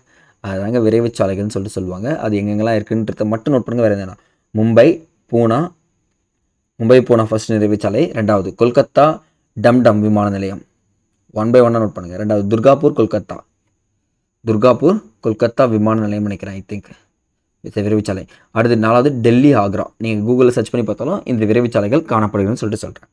அடுத்தது பன்னாட்டு நெடுஞ்சாலைகள். அது என்ன சார் பன்னாட்டு நெடுஞ்சாலைகள்னால் இந்தியாவிலிருந்து ஒரு நாட்டுக்கு போகலாமா? கண்டிப்பாக போகலாம். இதை யார் அமைக்கிறான்னு பார்த்தீங்கன்னா ஆசியா மற்றும் பசிபிக் பகுதிகளுக்கான பொருளாதார சமூக ஆணையம் தான் வந்து பார்த்தீங்கன்னா இதோட உடன்படிக்கை போட்டிருக்காங்க. நிதி உதவி உலக வங்கி, வேர்ல்டு பேங்க் தான் இவங்க கொடுத்துருக்காங்கன்னு சொல்லிட்டு சொல்கிறாங்க. முக்கியமாக பாகிஸ்தான், நேபாளம், பூட்டான், வங்கதேசம், மியான்மர், எல்லா அண்டை நாடுகளுக்கும் நம்ம என்ன பண்ணியிருக்கோம் பார்த்தீங்கன்னா இந்த மாதிரி பெரிய சாலைகள் போட்டு நீ வாப்பா அப்படின்னு சொல்லிட்டு சொல்கிறோம், அவனும் நம்ம நீ வாப்பான்னு சொல்லிட்டு சொல்லுவாங்க. இவ்வளோ தாங்க சாலைகள். சரி, இவ்வளோ பெரிய டாபிக் படிச்சே ஆகணுமா? எல்லா எக்ஸாம்லையும் கேட்போம். ஸோ நீங்கள் பாஸ் பண்ணணும்னு நினச்சா படிச்சு தான் ஆகணும். கண்டிப்பாக என் ஸ்டூடெண்ட்ஸ் நீங்கள் மிஸ் பண்ண மாட்டீங்க, படிச்சிருப்பீங்க. அடுத்தது ரயில் போக்குவரத்து. இந்திய ரயில்வே அமைப்பு நாட்டினுடைய உள்நாட்டு போக்குவரத்துக்கு முக்கிய உரிநாடியாக இருக்குமா? எல்லாமே எடுத்துன்னு போகலாம் பாருங்கள். முக்கியமாக வணிகம், சுற்றுலா, கல்வி போன்றவற்றில் முக்கிய பங்காற்றுதான். சார் டெல்லிக்கு போகணும்னு ஆசைப்பட்றேன் சார், பட்ஜெட் ஃப்ரீ எதனா ஒன்று சொல்லுங்கள் சார். ட்ரெயின் சார், நான் இங்கேருந்து கொஞ்சம் தூரம் தான் ட்ராவல் பண்ண ஆசைப்பட்றேன். ட்ரெயின் ஏன்னா 150 ரூபா வரைக்கும் டிக்கெட் ஸ்டார்ட் ஆகுதா பாருங்கள். ரொம்ப தூரத்துக்குமே அதிகபட்ச டிக்கெட்டே 150 ரூபா இருக்கும். ஐ திங்க் நீங்கள் வந்து ரொம்ப தூரம் போகணுன்னு ஆசைப்பட்டீங்கன்னா ஒரு 1000, 2000, 3000 வரும், அவ்வளோதான். அதுதான் இங்கே சொல்கிறாங்க. அப்போது இந்திய ரயில்வே போக்குவரத்து ஆசிய அமைப்பில் மிகப்பெரியதுன்னு சொல்லிட்டு சொல்லலாமா? உலக அளவில் 2வது. புரியுதுங்களா? ஆசியாவில் பெரியது, உலக அளவில் 2வது. உலக அளவில் யார் சார் ஃபஸ்ட்டு? அதெல்லாம் நீ எழுதி வைக்கணும். உங்களுக்கான டாஸ்க் நான் உங்களுக்கு கொடுக்குறேன். கமெண்ட் பண்ணாதீங்க, நான் சொல்கிறது கமெண்ட் பண்ணுங்கள் இன்றைக்கி. புரியுதுங்களா? அடுத்தது இந்தியா மொத்தம் எத்தனை ரயில்வே மண்டலங்களை கொண்டு இருக்குன்னு பார்த்தீங்கன்னா இந்த இடத்துல நம்ம சின்ன சேஞ்ச் பண்ணிங்க, 18 ரயில்வே மண்டலங்கள் இருக்குங்க. கடைசி ஆட் ஆனது பார்த்தீங்கன்னா வைசாக். இப்போ என்ன பண்ணுறீங்கன்னா உங்கள் வீட்டில் ஒரு பெருசாக ஒரு எப்படி சொல்கிறது பார்த்தீங்கன்னா வால் இருக்கா, வால்னா செவரு, இது எல்லாமே எழுதி ஓட்டுங்க பார்க்கலாம். ஏன் சார் சொல்கிறீங்க? எக்ஸாமில் இந்த பார்ட்டு கேட்காம எக்ஸாம் கேட்டதே கிடையாதுங்க. இப்போ ரீசெண்டாக அந்த எக்ஸாமில் கூட இது கேட்டிருக்கான். தென்கிழக்கு ரயில்வேவின் தென்மேற்கு ரயில்வே, அப்புறம் வந்து பார்த்தீங்கன்னா தென்னக ரயில்வே, இதெல்லாம் கேட்பாங்க. கொங்கன் ரயில்வேலாம் இன்ஜினியருடைய மார்வல்ஸ்னு சொல்லக்கூடிய விஷயங்கள். அவ்வளோதாங்க. இதை மட்டும் நீங்கள் என்ன பண்ணணும், எழுதி வைக்கணும். அதே மாதிரி இந்த இருப்பு பாதைன்னு சொல்லுவோம் பார்த்தீங்களா, இந்த அகலத்தை அடிப்படையாக கொண்டு 4 வகையாக பிரிக்கலாமா பாருங்கள். ஒன்று அகலப்பாதை மீட்டர், அப்புறம் குறுகிய பாதை, அடுத்தது குறுகிய தூக்கு பாதைன்னு சொல்லுவாங்க. அந்த இந்த வச்சு தூக்கின்னு போவாங்க தெரியுமா? சரி, இவ்வளோ தூரம் தான் வந்து பார்த்தீங்கன்னா அகலம் இருக்கும், அது வந்து தண்ணியில் இருந்துச்சுன்னா கனெக்ட் பண்ணுவோம்னு சொல்லுவோம் பார்த்தீங்கன்னா, அதை 4 வகையாக பிரிக்கிறாங்க. இது நோட் பண்ண பார்க்கலாம். இந்தியாவின் முதல் புறநகர் ரயில் போக்குவரத்து மும்பையில் 1925ஆம் ஆண்டு தொடங்கப்பட்டதுன்னு சொல்கிறாங்க. இப்போ காத்திமன் அப்படின்னு சொல்லக்கூடியது அதிவிரைவு வண்டி இந்தியாவில் மிக அதிவிரைவ ரயில் வண்டி எனவும் அழைக்கப்படுகிறது. இது வந்து பார்த்தீங்கன்னா புதுடெல்லி ஆக்ராவை இணைக்குதுன்னு சொல்கிறாங்க. எழுதுங்க போகலாம். புதுடெல்லி ஆக்ராவை இணைக்கும் ரயில் வண்டின்னு சொல்லிக்கிட்டோன்னா இது போட்டால் போதும். மெட்ரோ ட்ரெயின் அடுத்ததாக பார்க்க போகிறது. இந்த மெட்ரோ எப்படி சொல்கிறதுனா, ரொம்ப தூரம் சார் டிராஃபிக்கில் மாட்டிக்கிறேன் சார், ஆனால் சீக்கிரமாக ஒரு இடத்துக்கு போனால் நீங்கள் மெட்ரோவை பயன்படுத்தலாங்க. என்ன ஆகிடும், சீக்கிரமாக கொண்டு போய் விட்டுருவாங்க. ஃபார் எக்ஸாம்பிள், இந்தியாவில் மொத்தம் 8 பெருநகரங்களில் மட்டும்தான் மெட்ரோ சேவை வழங்கப்பட்டிருக்கு. முதலில் வழங்கப்பட்ட இடம் பார்த்திங்கன்னா கொல்கத்தாங்க. மெட்ரோ ரயில் முதல்ல வந்த மாநிலம் கேட்டாங்கன்னா நீங்கள் யார் சொல்லணும், கொல்கத்தா. அப்படியே நோட் பண்ணிவாங்க. சென்னை, புதுடெல்லி, பெங்களூரு, ஹரியானாவில் குர்காயோன், மகாராஷ்டிராவில் மும்பை, ஜெய்ப்பூரில் ராஜஸ்தானில் ஜெய்ப்பூர், கொச்சியில் கேரளா. இந்தியாவில் இந்த ரயில் சேவை முதலில் கொல்கத்தாவில் தான் தொடங்கப்பட்டது. புரியுதுங்களா? நான் ஃபஸ்ட்டே சொல்லிட்டேன். அதிக மக்களை விரைவாக ஏற்றி செல்லும் அமைப்பாக கருதப்படுவது எதுன்னு கேட்டாங்கன்னா இதுதான். முக்கியமாக MRTS செப்டம்பர் 2018 படி இந்தியாவில் 507 கிலோமீட்டர் நீள மெட்ரோ ரயில் இருப்பு பாதை 381 ரயில் நிலையங்களுடன் இயங்கி வருகிறது. முடிஞ்சிச்சு. இவ்வளோ ரயில் நிலையங்களுடன் இயங்கி வருதுன்னு கேட்டாங்கன்னா ஆமாம், இதுதான் சொல்லிட்டு பண்ண போதும். அடுத்தது, மேகாலய மாநிலத்தில் ரயில் போக்குவரத்து இல்லை. ஏன்னா அந்த இடத்துல எப்படி காணப்படுது, மலைகள் அதிகமாக இருக்குன்றதுல இல்லைன்னு சொல்கிறாங்க. புரிஞ்சுதுங்களா? புரிஞ்சுதான் ஆகணும். ஏன்னா மலை இருந்துச்சுன்னா எப்படி நம்ம மலையை குறைஞ்சிட்டு போவோம்னா வனவிலங்கு பாதிக்காதா, அதுதான் இங்கே சொல்லியிருக்காங்க. அடுத்தது, குழாய் வழி போக்குவரத்துங்க. சரிங்க சார், எல்லாமே ரைட்டு. எதுக்காக இந்த குழாய் வழி எப்போ பார்த்தாலும் தமிழ்நாட்டில் பிரச்சனை பண்ணுறான், கடலில் புதைக்கிறான், என்ன சார் பிரச்சனை? இந்த எண்ணெய், இயற்கை வாயு, எண்ணெய் சுத்திகரிப்பு நிலையங்கள் இது எல்லாமே பார்த்தீங்கன்னா குழாய் வழியில் நினைச்சிட்டுனா நான் என்ன பண்ணுறோம், இப்போ ஜப்பான்லேருந்து தமிழ்நாட்டு வரைக்கும் குழாயை இணைச்சிருக்காங்க. உண்மையான விஷயம் பார்த்தா இணைச்சிருக்காங்க. அந்த குழாயில் என்ன பண்ணுவாங்க, திடீர்னு கேஸ் அனுப்பலாம். ஜப்பானில் கேஸ் கிடச்சிச்சு, அந்த கேஸை நான் தமிழ்நாட்டுக்கு அனுப்புகிறேன், அங்கே நீங்கள் பயன்படுத்திங்கன்னு சொல்லலாமா? அதன் மூலமாக பொருளாதார மாற்றங்கள் ஏற்படுமா? அது தாங்க சொல்கிறாங்க இந்த குழாய் போக்குவரத்து செயல்பட்டு வருதுன்னு சொல்கிறாங்க. ஆனால் இது அமைப்பதற்கு அதிக செலவாகும்னு சொல்லிட்டு இன்னொரு குறிப்பு சொல்கிறது. இவற்றை கடினமான நிலப்பகுதிகளிலும் நீருக்கு அடியிலும் அமைக்க இயலும்னு சொல்கிறாங்க. ஏன்னா எந்த இடத்துலையுமே லாக் ஆகாது. ஒரு தடவை கேஸ் ஃபில் பண்ணி விட்டால் போயிட்டே இருக்கும். அப்படி ஒரு வேளை கேஸ் எங்கன்னா லாக் அடிச்சிருந்துச்சுன்னா ஈஸியாக என்ன பண்ணணும், நோட்டிஃபை பண்ணிவிடும். ஒவ்வொரு 100 கிலோமீட்டருக்கும் அவங்களுடைய ஸ்டேஷன் வச்சுருப்பாங்க, அது நோட்டிஃபை பண்ணி என்ன பண்ணுறாங்க, அதை ஈஸியாக எடுத்துருவாங்கன்னு சொல்கிறாங்க. அவ்வளோதாங்க. மற்றபடி இதை பற்றி வேறு எந்த இன்ஃபர்மேஷன் கிடையாது. ஜஸ்ட் நீங்கள் மட்டும் தெரிஞ்சுங்க எங்கெல்லாம் இருக்குதுன்னு சொல்லிட்டு. குஜராத்தில் உள்ள ஹஜிராவில் இருந்து உத்தரப்பிரதேசத்தில் உள்ள ஜெகதீஷ்பூர் வரை செல்லும் குழாய் போக்குவரத்துகள் இந்தியாவின் முக்கிய குழாய் போக்குவரத்தாக உள்ளதுன்னு சொல்லிட்டு மட்டும் போடுங்க. சரிங்க சார். சார் நீ ரயில்லையும் கூட்டின்னு போயிட்டீங்க, சாலையிலையும் கூட்டின்னு போயிட்டீங்க, எப்போ தான் சார் அந்த கடலில் கூட்டின்னு போவீங்க என்ன? இப்போ போயிடலாங்க, அதிக தூரம்லாம் தேவையில்லை. இந்த நீர் வழி போக்குவரத்து பார்த்திங்கன்னா இந்தியாவில் பயணிகள் மற்றும் சரக்குகளை முக்கியமாக பங்கு வகிக்கிறதா பாருங்கள். ஏன்னா மிகப்பெரிய போக்குவரத்து எல்லாமே இதில் தாங்க நடக்கும். இது 2 வகையாக பிரிக்கிறேன். உள்நாட்டு நீர்வழி போக்குவரத்து, கடல் வழி போக்குவரத்துன்னு சொல்லிட்டு. இந்த உள்நாட்டு நீர்வழி போக்குவரத்து வந்து பார்த்திங்கன்னா ஆறுகள், கால்வாய்கள், ஏரிகள், காயல்கள் கொண்ட மிகப்பெரிய வலையமைப்புன்னு சொல்லுவாங்க. ஒரு ஆறுலேருந்து இன்னொரு ஆறுக்கு போகிறதுன்னு சொல்லிட்டு சொல்லலாம். அப்போது உள்நாட்டு போக்குவரத்து வளர்ச்சி பராமரிப்பு ஒழுங்குபடுத்துவதற்காக 1986ஆம் ஆண்டு ஒரு ஆணையம் நிறுவப்படுது. அதுதான் உள்நாட்டு போக்குவரத்து ஆணையம் சொல்லிட்டு சொல்கிறாங்க. புரியுதுங்களா? அப்போ நேஷ்னல் வாட்டர்வே 1 எது எங்கேன்னு பாருங்கள். இது எல்லாமே இம்பார்ட்டன்ட் தான். ஆல்தியா அலகாபாத் இடையே கிட்டத்தட்ட 1620 கிலோமீட்டர் நீளத்தை கொண்டது தான் இந்த தேசிய நீர்வழி போக்குவரத்து 1ன்னு சொல்லிட்டு சொல்கிறாங்க. அடுத்தது 2வது, கங்கை, அந்த பாகீரதி நதிகள் இருக்குது பார்த்தீங்களா, ஊக்லி, இந்த ஆறுகளுடன் இணையுது. அப்போ 3 ஆறுகளுடன் இணையுதுன்னு சொல்லலாமா? இது உண்மையான விஷயம், இதுதான் இணையுது. 2வது பாருங்க, தேசிய நீர்வழி போக்குவரத்து நேஷனல் வாட்டர்வே 2 வந்து பார்த்தீங்கன்னா பிரம்மபுத்திரா ஆறு துபுரி மற்றும் காடியாவிற்கு இடையே கிட்டத்தட்ட 891 கிலோமீட்டர் நீளத்தை கொண்டதுன்னு சொல்லிட்டு சொல்கிறாங்க. அடுத்தது தேசிய நீர்வழி போக்குவரத்து 3 நீர்வழி கேரளா மாநிலத்தின் கொல்லம் மற்றும் கோட்டபுரம் இடையே அமைந்துள்ளதுன்னு சொல்கிறாங்க. முக்கியமாக 24 மணி நேரமும் செயல்பட்டு 205 கிலோமீட்டர் தொலைவிற்கு போக்குவரத்து வசதி அளிக்கக்கூடிய இந்தியாவின் முதல் தேசிய நீர்வழி போக்குவரத்து இதுவாகும். புரியுதுங்களா? தேசிய நீர்வழி போக்குவரத்து என்ன வேற, ஆனால் 24 மணி நேரமும் செயல்பட்டு என்ன பண்ணுறாங்க பார்த்தீங்கன்னா, சேவையை கொடுக்கறதுல இவன் தான் ஃபஸ்ட்டு இருக்கான். எங்கே இருக்கான்? கொல்லம் டு கோட்டபுரம் அப்படின்னு சொல்லக்கூடிய இடத்துல இருக்குது. கிட்டத்தட்ட எத்தனை கிலோமீட்டர்? 205 கிலோமீட்டர். கொஸ்டின் கேட்கலாம். அடுத்தது கடல் வழி போக்குவரத்து. சார் இந்த கடல் வந்து என்ன தான் சார் பிரச்சனை? ட்ரெண்ட் அந்த எப்படி சொல்கிறது பார்த்தீங்கன்னா, ஒரு பெரிய பெரிய ட்ரெண்டராக வருது சார், என்ன தான் சார் எடுத்துன்னு வருவாங்க அப்படின்னு பார்த்தீங்கன்னா, பெரிய பெரிய சரக்குகளை விமானங்களில் எடுத்து வர முடியாது. இப்போ திடீர்னு ஜேசிபி விமானத்தில் கொண்டு வர முடியுமா? முடியாது. ஆனால் கப்பலில் போட்டால் என்ன பண்ணிடலாம்? ஈஸியாக கொண்டு வந்துடலாமா 10 ஜேசிபியை? அதுதாங்க இங்கே பண்ணுறாங்க. அப்போது இந்தியா வெளிநாட்டு வர்த்தகத்தில் சுமார் 95% அளவுக்கு 70% மதிப்புள்ள சரக்குகளை கடல் வழி மூலமாக தான் கொண்டு வருகிறது. எழுதுங்க அந்த பாயிண்ட்டை, எழுதணும், மாற்றமே கிடையாது. இந்த கனரக பொருட்கள் அதிக அளவிலான சரக்குகள் கையாளுவதில் இவங்க தான் பயன்படுத்துகிறாங்க. அதே மாதிரி சிக்கனமான போக்குவரத்து மட்டும் இல்லாமல் சுற்றுச்சூழலுக்கு ஏற்றதாக பாருங்கள். இதனால் சுற்றுச்சூழல் பாதிப்பு எதனா ஏற்படுமா? ஆனால் விஷயம் என்னென்னா, கடல் நீர் மீன்களுக்கு ரொம்ப ஆபத்து, பட் ஆனால் மற்ற சுற்றுச்சூழலுக்கு பாதிப்பு கம்மி தான் சொல்கிறாங்க. இது எப்படி நம்புறதுன்னா நம்ம நம்பி தான் ஆகணும். அடுத்தது துறைமுகங்கள் மூலமாக இணைக்கப்படுமா? இது எல்லாமே என்ன சார் சொன்னீங்க? துறைமுகங்களா? தோ வந்துட்டேங்க, படம் போடலாமா? எல்லாம் இங்கே எடுத்துங்க, ரெடி ரெடி ரெடி. என்ன சார் திடீர்னு படம் சொல்லிட்டீங்களே, கையும் வரல காலும் வரல, என்ன படத்தை போட போகிறாருன்னு சொல்லிட்டு பார்த்தா இந்த இப்படி போட போகிறேன். இதுதான் மேற்கு கடற்கரை, இது ஒன்று கிழக்கு கடற்கரைன்னு சொல்லிட்டு இப்போ நான் ஒவ்வொரு இடத்தையும் குறிக்க போகிறேன். இது கொல்கத்தா கடற்கரை, இது ஹால்தியா நதியா, ஆல்தியா, பர்தீப், விசாகப்பட்டினம், சென்னை, எண்ணூர்.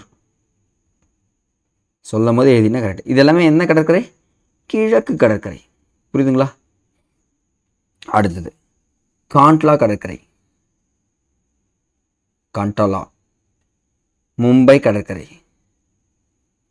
இப்போ என்ன பெயர் மாற்றிட்டாங்கன்னா மும்பைனே வச்சுங்க போதும். அடுத்தது நவசேவா கடற்கரை, நவசேவா கடற்கரை. இப்போ ஜவஹர்லால் நேரு கடற்கரை மாற்றிருக்காங்க. அடுத்து மர்மகாவான்றது பெங்களூருங்க, மர்மகாவா பெங்களூர். அடுத்தது நியூ மங்களூர், லாஸ்ட்டாக கொச்சின். இது எல்லா கடற்கரையும் எங்கே இருக்குது பாருங்கள், மேற்கு பகுதியில் இருக்குது, இது கிழக்கு பகுதியில் இருக்குதுன்னு சொல்கிறாங்க. இப்போ எக்ஸாம் பாயிண்ட் ஆஃப் வியூவில் மேற்கு கடற்கரை எது, கிழக்கு கடற்கரை எதுன்னு சொல்லிட்டு கேட்டாங்கன்னா நீங்கள் என்ன பண்ணணும்? கண்ணை மூடிட்டு போட்டுடணும். தயவு செஞ்சு சொல்கிறேன், புக்கில் இருக்கிறத படிக்காதீங்க, இப்படி போடுங்க, உங்கள் லைஃப்பில் மறக்காது. முக்கியமாக இந்த இடத்துல உங்களுக்கு ஒர்க் என்னன்னு பார்த்தீங்கன்னா, மாநிலங்களை குறிங்க. நானே சொல்லிட்டுவேன், பிரச்சனை கிடையாது, பட் டைம் எடுக்கும். அதுக்கப்புறம் என்ன பண்ணுவீங்க? இவ்வளோ பெரிய வீடியோவா அப்படின்னு சொல்லிட்டு பார்த்தவங்களுக்கு மட்டும்தான் இதனுடைய பலன் கிடைக்கும். புரியுதுங்களா? அப்போ என்ன பண்ணணும்னா, நீங்கள் சின்ன சின்ன விஷயங்கள் செய்கிறப்போ தேடல் உள்ள உயிர்களுக்கே வாழ்வில் ருசி இருக்கும்னு சொல்லுவாங்க தெரியுங்களா? அதே மாதிரி பசி இருக்குமோ ருசி இருக்குமோ, ஆனால் பட் நீங்கள் என்ன பண்ணி ஆகணும்? பாட்டு தான் தப்பாக பாட்டு பாடுறாங்க அப்படின்னு சொல்லிட்டு நினைக்காதீங்க, இருக்கிற உண்மை தான். ஓ இதெல்லாம் என்னங்க இங்கே என்ன பண்ணுது? ஓ இதெல்லாம் இங்கே கொடுத்துருக்காங்களா? இப்போ பாருங்கள், நம்ம படிக்கிற விதத்தை மாற்றிட்டோமா பாருங்கள். என்ன பண்ணியிருக்காங்க? இப்படிலாம் படிக்கக்கூடாது, இப்படி தான் படிக்கணுன்ற விஷயத்த நம்ம மாற்றிட்டோம்னா நமக்கு நாலேஜ் பயங்கர கேதர் ஆகும். அப்போ இந்த கப்பல் கட்டும் தலங்கள்னு இருக்குங்க, ரொம்ப ரொம்ப இம்பார்ட்டன்ங்க. இந்துஸ்தான் கப்பல் கட்டும் தளம் விசாகப்பட்டினம்.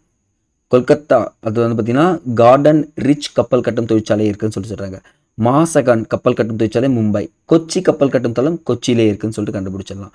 அப்போது இந்த கப்பல் கட்டும் தொழிலில் ஆசியா 2வது இடத்தையும் உலக அளவில் 16வது இடத்துலையும் இருக்காங்க. எத்தனாவது இடம்?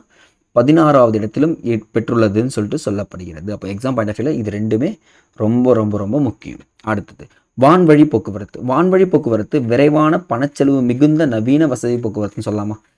யார் போவான்னு இந்த சூரரை போட்டு படம் பார்த்தீங்கன்னா தெரிஞ்சிருக்கும். நம்ம போகணும்னு ஆசைப்பட்டோன்னா ஒரு 20,000 ரூபாய் தேவைப்படும். அங்கே போகிறப்போ சார் கூல்ட்ரிங்க்ஸ் சார் ஃபுட் எதனா தேவைப்படும்னு சொல்லிட்டு சும்மா கேட்பாங்க. பட் ஆனால் என்ன ஆகும்? நம்ம ஏதோ பக்கத்தில் நம்ம கௌரவ குறைச்சலுக்காகவே வாங்கி சாப்பிட்றோன்னு சொல்லிட்டு சாப்பிட்டு என்ன பண்ணுறோம்? நம்மளுடைய மொத்த காசையும் காலி பண்ணிட்டு வந்துருப்போம்னு சொல்லுவாங்க. ஆனால் அதுக்கு மட்டும் பயன்படுத்துன்னு பார்த்தீங்கன்னா கிடையாதுங்க.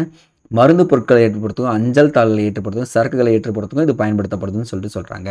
அப்போ முதல் இந்திய விமான போக்குவரத்து 1918ஆம் ஆண்டு ஹென்றி பெக்யூர் என்பவரால் அலகாபாத்திலிருந்து நைனிக் என்ற இடத்திற்கு கடிதங்கள் கொண்டு செல்ல பயன்படுத்துதுன்னு சொல்கிறாங்க.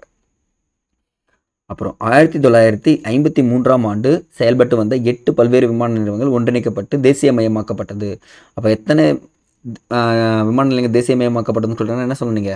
8ன்னு சொல்லிட்டு சொன்னால் போதுமானது, வேறு எதுவும் இங்கே தேவையில்லை. அப்போ இந்தியாவின் முதல் தேசிய நெடுஞ்சாலை ஆணையம், இந்த நேஷ்னல் ஹைவே அத்தாரிட்டி ஆஃப் இந்தியான்னு சொல்லக்கூடியது 1995ஆம் ஆண்டு நிறுவப்பட்டதுன்னு சொல்லிட்டு சொல்லியிருக்காங்க. அது மட்டும் பார்த்துங்க, வேறு எதுவும் தேவையில்லை. அடுத்தது உள்நாட்டு வான்வழி போக்குவரத்து, வெளிநாட்டு வான்வழி போக்குவரத்துன்னு சொல்லிட்டு 2 விஷயம் இருக்குது. அதில் ஏர் இந்தியா ஒன்று, இந்தியன் ஏர்லைன்ஸ் ஒன்றுன்னு சொல்லிட்டு சொல்லுவாங்க. 2 விஷயம் பயன்படுத்துகிறாங்க. அப்போ இந்திய அரசாங்கம் ஏர் இந்தியா என்ற விமான சேவையை வழங்குகிறதுன்னு சொல்லிட்டு சொல்கிறாங்க. எதுக்குன்னு பார்த்தீங்கன்னா உலகின் முக்கிய நகரங்களை இணைக்கிறது சொல்கிறாங்க. ஆனால் இந்திய ஏர்லைன்ஸ் பார்த்தீங்கன்னா உள்நாட்டு போக்குவரத்து சேவையும், ஏர் இந்தியா நிறுவனம் வெளிநாட்டு போக்குவரத்து சேவையும் செய்கிறாங்க. இது தாங்க ரொம்ப ரொம்ப இம்பார்ட்டன்ட். கொஸ்டின் கேட்பாங்க, இந்திய ஏர்லைன்ஸ் உள்நாட்டு போக்குவரத்து சேவையும், ஏர் இந்தியா நிறுவனம் வெளிநாட்டு போக்குவரத்து சேவையும் வழங்குகின்றன அப்படின்னு சொல்லிட்டு குறிப்பிடப்படுகிறது. அப்போ இந்தியாவில் தற்சமயம் 19 சர்வதேச விமான நிலையங்கள் உள்ளதுன்னு சொல்லிட்டு சொல்கிறாங்க. சர்வதேச விமான நிலையங்கள் எத்தனை இருக்குது? 19ன்னு சொல்லிட்டு சொன்னால் போதுமானது. அதுலேயும் வந்து பார்த்திங்கன்னா இந்த பவன் ஆன்ஸ் வானுலகு ஊர்தின்னு சொல்லிட்டு ஹெலிகாப்டர்னு சொல்லுவாங்க பார்த்தீங்கன்னா, அந்த நிறுவனத்தை பற்றி தான் பார்க்க போகிறோம். இந்த ஹெலிகாப்டர்லாம் பார்த்துருக்கீங்களா? 90s கிட்ஸ்க்கு ஹெலிகாப்டர்னா ரொம்ப பிடிக்கும். ஏன்னா ஹெலிகாப்டர் பறந்தால் வந்து வெளியே நின்று பார்ப்போம். நான்லாம் பட்டம் விட்டுட்டே இருப்பேன். திடீர்னு ஒரு ஹெலிகாப்டர் போவோம், ஹெலிகாப்டர் போகுதுன்னு சொல்லிட்டு சொல்லுவேன். ஒரு நாள் படுத்துகிட்டே இருப்போம், ஃப்ரெண்டு யாருன்னா சொல்லுவான். ஸோ அந்த ஹெலிகாப்டர் பார்க்குறதுக்காகவே இங்கே வந்துட்டுப்போம். கரெக்டுங்களா? ஸோ இந்த இடத்துல வந்து பார்த்திங்கன்னா இந்த ஓஎன்ஜிசி எண்ணெய் மற்றும் இயற்கை எரிவாயு நிறுவனம் கடல் சார்ந்த பயணிகளுக்கு வானுலங்கு சேவையை அளிக்கிறதுன்னு சொல்கிறாங்க. ஹெலிகாப்டர் சேவையை அளிக்கிறாங்க. அப்போ புதுடெல்லி தான் இதனுடைய தலைமையிடங்க. ஹெலிகாப்டரோட நிறுவனம் தலைமையிடம் எங்கே இருக்குது? புதுடெல்லியில் இருக்குதுன்னு சொல்லிட்டு சொல்கிறாங்க. வேறு எதுவுமே தேவையில்லை. ஏன்னா இது வந்து பார்த்திங்கன்னா இது ஒரு மினி ரத்னா 1 பிரிவின் கீழ் இயங்கும் பொதுத்துறை நிறுவனம் ஆகும்.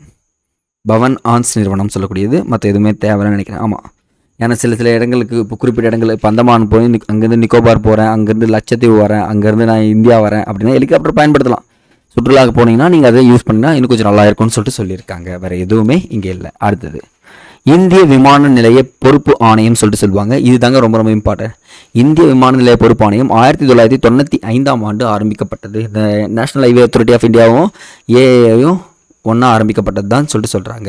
இது வந்து பார்த்திங்கன்னா இந்திய குடிமை விமான போக்குவரத்து அமைச்சகத்தின் கீழ் தான் இயங்கிட்டு இருக்குன்னு சொல்லிட்டு சொல்கிறாங்க. அவ்வளோதாங்க, வேறு எந்த இன்ஃபர்மேஷனும் இதில் தேவையில்லை. நான் சொல்கிறத மட்டும் நோட் பண்ணுங்கள், வேறு எதுவும் தேவையில்லை. அடுத்தது தனி மனித தகவல், பொது தகவல். தகவல் தொடர்பு பொறுத்த வரைக்கும் நான் சில விஷயங்கள் மட்டும் சொல்கிறேன். ஏன்னா ரொம்ப பெருசெல்லாம் எக்ஸாம் பாயிண்ட் ஆஃப் வியூவில் வேண்டாம். உலக அளவில் மிகப்பெரிய வலைப்பின்னல் அமைப்பு கொண்ட இந்திய அஞ்சல் துறை கிட்டத்தட்ட 1,55,000 அஞ்சல் நிலையங்களை கொண்டுள்ளது. ரெண்டாவது, இது தகவல் பற்றி சொல்லுவாங்க. இந்த இந்திய அஞ்சல் சேவை பொதுமக்களின் பயன்பாட்டிற்கு எந்த ஆண்டு வரப்பட்டதுன்னா 1857ஆம் ஆண்டு. பெருங்கலகம்னு ஒன்று நடந்துச்சா, அதுக்கப்புறம் தான் வந்து பார்த்திங்கன்னா பரவ ஆரம்பிக்குதுன்னு சொல்லிட்டு சொல்கிறாங்க. அதே மாதிரி முதல் அஞ்சல் விலை 1852ஆம் ஆண்டு கராச்சியில் வெளியிடப்பட்டதுங்க. பிளேஸ் நோட் பண்ணுங்க. இந்த அஞ்சல்களை சேகரிப்பதும் விநியோகம் செய்வதும் இந்திய அஞ்சல் துறையின் முக்கிய பணியாகும். யாருடைய முக்கிய பணி? இந்திய அஞ்சல் துறையின் முக்கிய பணின்னு சொல்லிட்டு சொல்லியிருக்காங்க. மற்றபடி வேறு எதுவுமே தேவையில்லை, ஜஸ்ட் இது ஃபுல்லாக அப்படியே நோட் பண்ணிக்கோங்க. அப்போது 1972ஆம் ஆண்டு அறிமுகப்படுத்தப்பட்ட அஞ்சல் குறியீட்டு எண்ணை அடிப்படையாக கொண்டு விரைவு தபால் ஸ்பீட் போஸ்ட்னு சொல்லிட்டு கேள்விப்பட்டிருக்கீங்களா? அது எல்லாமே பயன்படுத்துகிறாங்க. அதே மாதிரி ஆசியாவிலேயே மிகப்பெரிய தொலைத்தொடர்பு வலைப்பின்னல் அமைப்பை கொண்ட நாடுகளில் இந்தியாவும் ஒன்றுன்னு சொல்லிட்டு குறிப்பிட்றாங்க. நான் சொல்கிற பாயிண்ட்டை மட்டும் தான் நோட் பண்ணணும். அது சர்வே ஐஎஸ்டி எஸ்டிடினா என்னன்னு தெரியும். எஸ்டிடினா லோக்கலில் போவோம், எஸ்டிடினா ஐஎஸ்டினா சர்வதேச அளவில் போகிறது தான் சொல்லியிருக்காங்க. வேறு எதுவுமே இல்லை. இப்போ என்ன ஆயிடுச்சு, ஃபுல்லாகவே ஸ்மார்ட் ஃபோன் ஆயிடுச்சு. நான் வெளிநாட்டுக்கு பேசினாலும் வாட்ஸ்அப் காலில் பேசுவேன்னு சொல்லிட்டு பேசிக்கிறாங்க. அடுத்தது பொது தகவல் தொடர்புன்னு பார்த்தீங்கன்னா ஒரே நேரத்தில் லட்சக்கணக்கான மக்கள் தகவலை பெறுவது தான் பொது தகவல் தொடர்புன்னு சொல்லிட்டு சொல்கிறாங்க. முக்கியமாக தொலைக்காட்சிகள் மூலமாக அனுப்பலாம் பாருங்கள். அதில் மும்பை வானொலி சங்கம் சொல்லிட்டு ஒரு சங்கம் உருவாக்கப்பட்டு 1923ஆம் ஆண்டு சுயராஜ்ய கட்சி தோற்றுவிக்கப்பட்டது. பார்த்திங்கன்னா அந்த ஆண்டு தான் மும்பை ஊடக நிலையம் உருவாக்கப்பட்டதுன்னு சொல்லிட்டு சொல்கிறாங்க. அப்போது இது 1936ஆம் ஆண்டு அகில இந்திய வானொலி என்றும் பேர் மாற்றப்படுது. அகில இந்திய வானொலி என்றும் 1957ஆம் ஆண்டு Akashvani, I think it's right, yes, முதல் ஆகாஷ்வாணி எனவும் பெயர் மாற்றம் செய்யப்பட்டு அழைத்து வந்தாங்க. இது என்னென்ன வேலை பண்ணாங்கன்னா கல்வி, செய்திகள், போக்குவரத்து, பொழுதுபோக்கு, எல்லாத்தையுமே இவங்க என்ன பண்ணுறாங்க, ஒளிபரப்பு செய்ய ஆரம்பிச்சிட்டாங்க. அதே மாதிரி சட்டமன்றம் மற்றும் பாராளுமன்ற கூட்டத்தொடர்களையும் என்ன பண்ணுறாங்க, சிறப்பு விழாக்களையும் இவங்க ஒளிபரப்ப ஆரம்பிச்சிடுறாங்க. இது மட்டும் போதும், எனக்கு தொலைக்காட்சி தேவைப்படுது சார் அப்படின்னு பார்க்குறப்போ நமக்கு தெரியும் டிடி பொதிகை அப்படின்னு சொல்லிட்டு இப்போ டிடி தமிழ்னு பேர் மாட்டிருக்காங்களா. தூர்தர்ஷனை பயன்படுத்தணுமா பாருங்கள். கிரிக்கெட் பார்க்கணும்னா தூர்தர்ஷன் எடு அப்படின்னு சொல்லுவாங்க. ஒரு நாள் முன்னாடி போன கிரிக்கெட்டாக இருந்தாலும் சரி அது கொடுங்க, லைவ் போனால் கொடுங்கன்னு சொல்லிட்டு இருப்போம். கடைசியாக நமக்கு எதுக்கு அடிமையானனா இணையம், இன்டர்நெட்னு சொல்லக்கூடியது உள்ள வந்து மாட்டிக்கிட்டோமா. உலகமே எங்கே இயங்கிட்டு இருக்குன்னா இணையத்தில் தாங்க இயங்கிட்டு இருக்கு. நீங்கள் ஒரு செய்தித்தாளை பயன்படுத்துறதெல்லாம் இப்போ உண்மையாகவே குறைஞ்சிடுச்சு. இதை பற்றி நம்ம பின்னாடி பேசுவோம். செய்தித்தாள் எல்லாரும் பயன்படுத்த வந்த சக்தி வாய்ந்த அச்சு உலகத்தின் கீழ் வரும் ஒரு தகவல் தொடர்பு சாதனம் தான். பட் எத்தனை பேர் செய்தித்தாளை படிக்கிறீங்க? யாரும் கிடையாது. ஜஸ்ட் காலுக்கு டைமாக வேகமாக ஓடுது, ஸோ அதனால் நான் கேட்டு போயிடுறேன்னு சொல்லிட்டு போயிட்டுருக்காங்க. சரிங்க சார், இந்த செயற்கைக்கோள்னு அடுத்த பார்க்க போகிறோம். சார் வெயிட் பண்ணுங்கள். அடுத்து பார்க்க போகிறது செயற்கைக்கோள். இந்த செயற்கைக்கோளானது தொடர்ச்சியாக மிகப்பெரிய பரப்பு சொல்லலாமா. இந்த ஃப்ரீக்வன்சியை இன்க்ரீஸ் பண்ணால் என்ன ஆகிடும் பார்த்தீங்கன்னா, இந்தியாவிலே சார் இந்தியாவும் சொல்ல முடியாது, எல்லா தொடர்பையும் நம்ம பெற்றுக்கலாம் ஒரு இடத்துலேருந்து. எந்த மொழியிலேருந்து, இப்போ நான் அந்தமான் நிக்கோபாரில் இருக்கேன், அங்கேருந்து அமெரிக்காவில் இருக்கிறவங்க மெசேஜ் பண்ணலாம். அண்டார்டிகாவில் இருக்கேன், ரஷ்யாவுக்கு பண்ணலாம். ஆர்டிக்கில் இருக்கேன், அண்டார்டிகாவுக்கு பண்ணலாம். அதுக்கு எல்லாத்துக்குமே எது உதவும் பார்த்தீங்கன்னா இந்த செயற்கைக்கோள் தான். இஸ்ரோ இந்த இடத்துல யாருங்க, இஸ்ரோ என்ற ஒரு அமைப்பு 1969 இந்திய விண்வெளி ஆராய்ச்சி மையம் நிறுவப்பட்டதிலிருந்து புதிய சகாப்தத்தை உருவாக்கிச்சுன்னு சொன்னால் ஏற்றுப்பீங்களா பாருங்க. எக்கச்சக்கமான சேட்டலைட் அனுப்பப்பட்டு வந்துட்டு இருக்கு இப்போ வரைக்குமே. இன்சாட், ஐஎஸ்ஆர்னு சொல்லக்கூடியது. இன்சாட் வந்து பார்த்தீங்கன்னா இந்திய தேசிய செயற்கைக்கோள் அமைப்புனும் இந்திய தொலைவுணர்வு செயற்கைக்கோள் அமைப்புன்னு சொல்லிட்டு சொல்லப்படுகிறது. சரிங்களா. அப்போ 1983 நிறுவப்பட்ட இந்திய தேசிய செயற்கைக்கோள் அமைப்பு தொலைத்தொடர்பு, வானியல் ஆய்வு மற்றும் பல்வேறு திட்டங்களை உள்ளடக்கிய பல்நோக்கு திட்டமாக இருக்கா பாருங்க.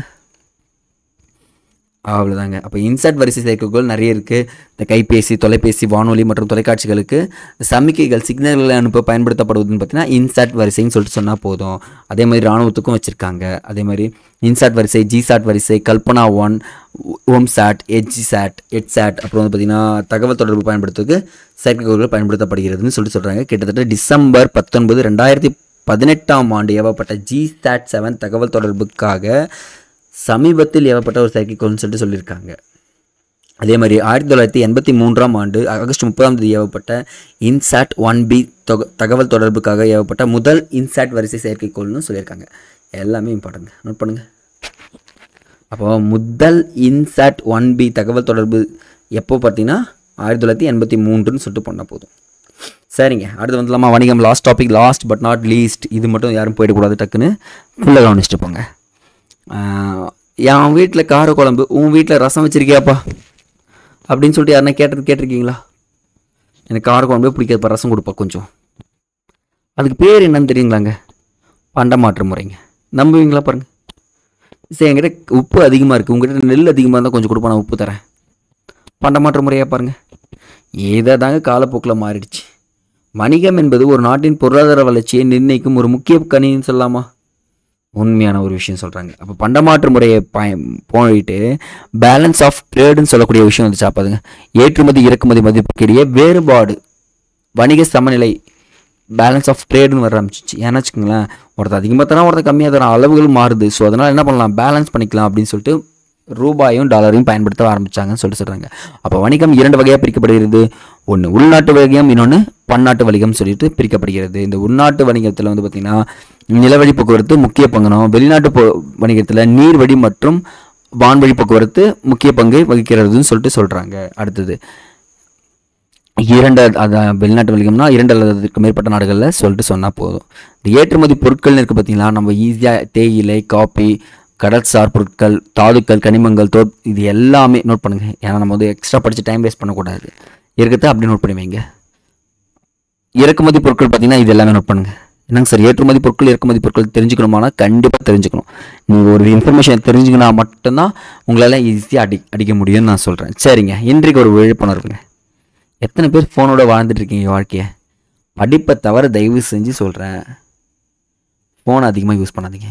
ஏன் சார் சொல்கிறேன்னா, உங்களுடைய படிக்கின்ற நேரத்தை யார் அதிகமாக எடுத்துப்பாங்கன்னா ஃபோன் தான் எடுத்துப்போம். இந்த தகவல் தொடர்பு, வணிகம் எல்லாத்தையும் தாண்டி ஒரு விஷயம்னா, நீங்கள் லைஃப்பில் சக்ஸஸ்ஃபுல்லாக வரணும்னு நினச்சிங்கன்னா அந்த ஃபோனை சற்று நேரம் எடுத்து வைத்து விட்டு நீங்கள் புத்தகங்களை நோக்கி பயணித்தால் டிஎன்பிசி எக்ஸாமை நீங்கள் அடிச்சிடலாம். சொல்கிறது கஷ்டமாக தான் இருக்கும் சார், சொல்கிறது ஈஸி சார், நீங்கள் சொல்லிட்டு போயிடுறீங்க.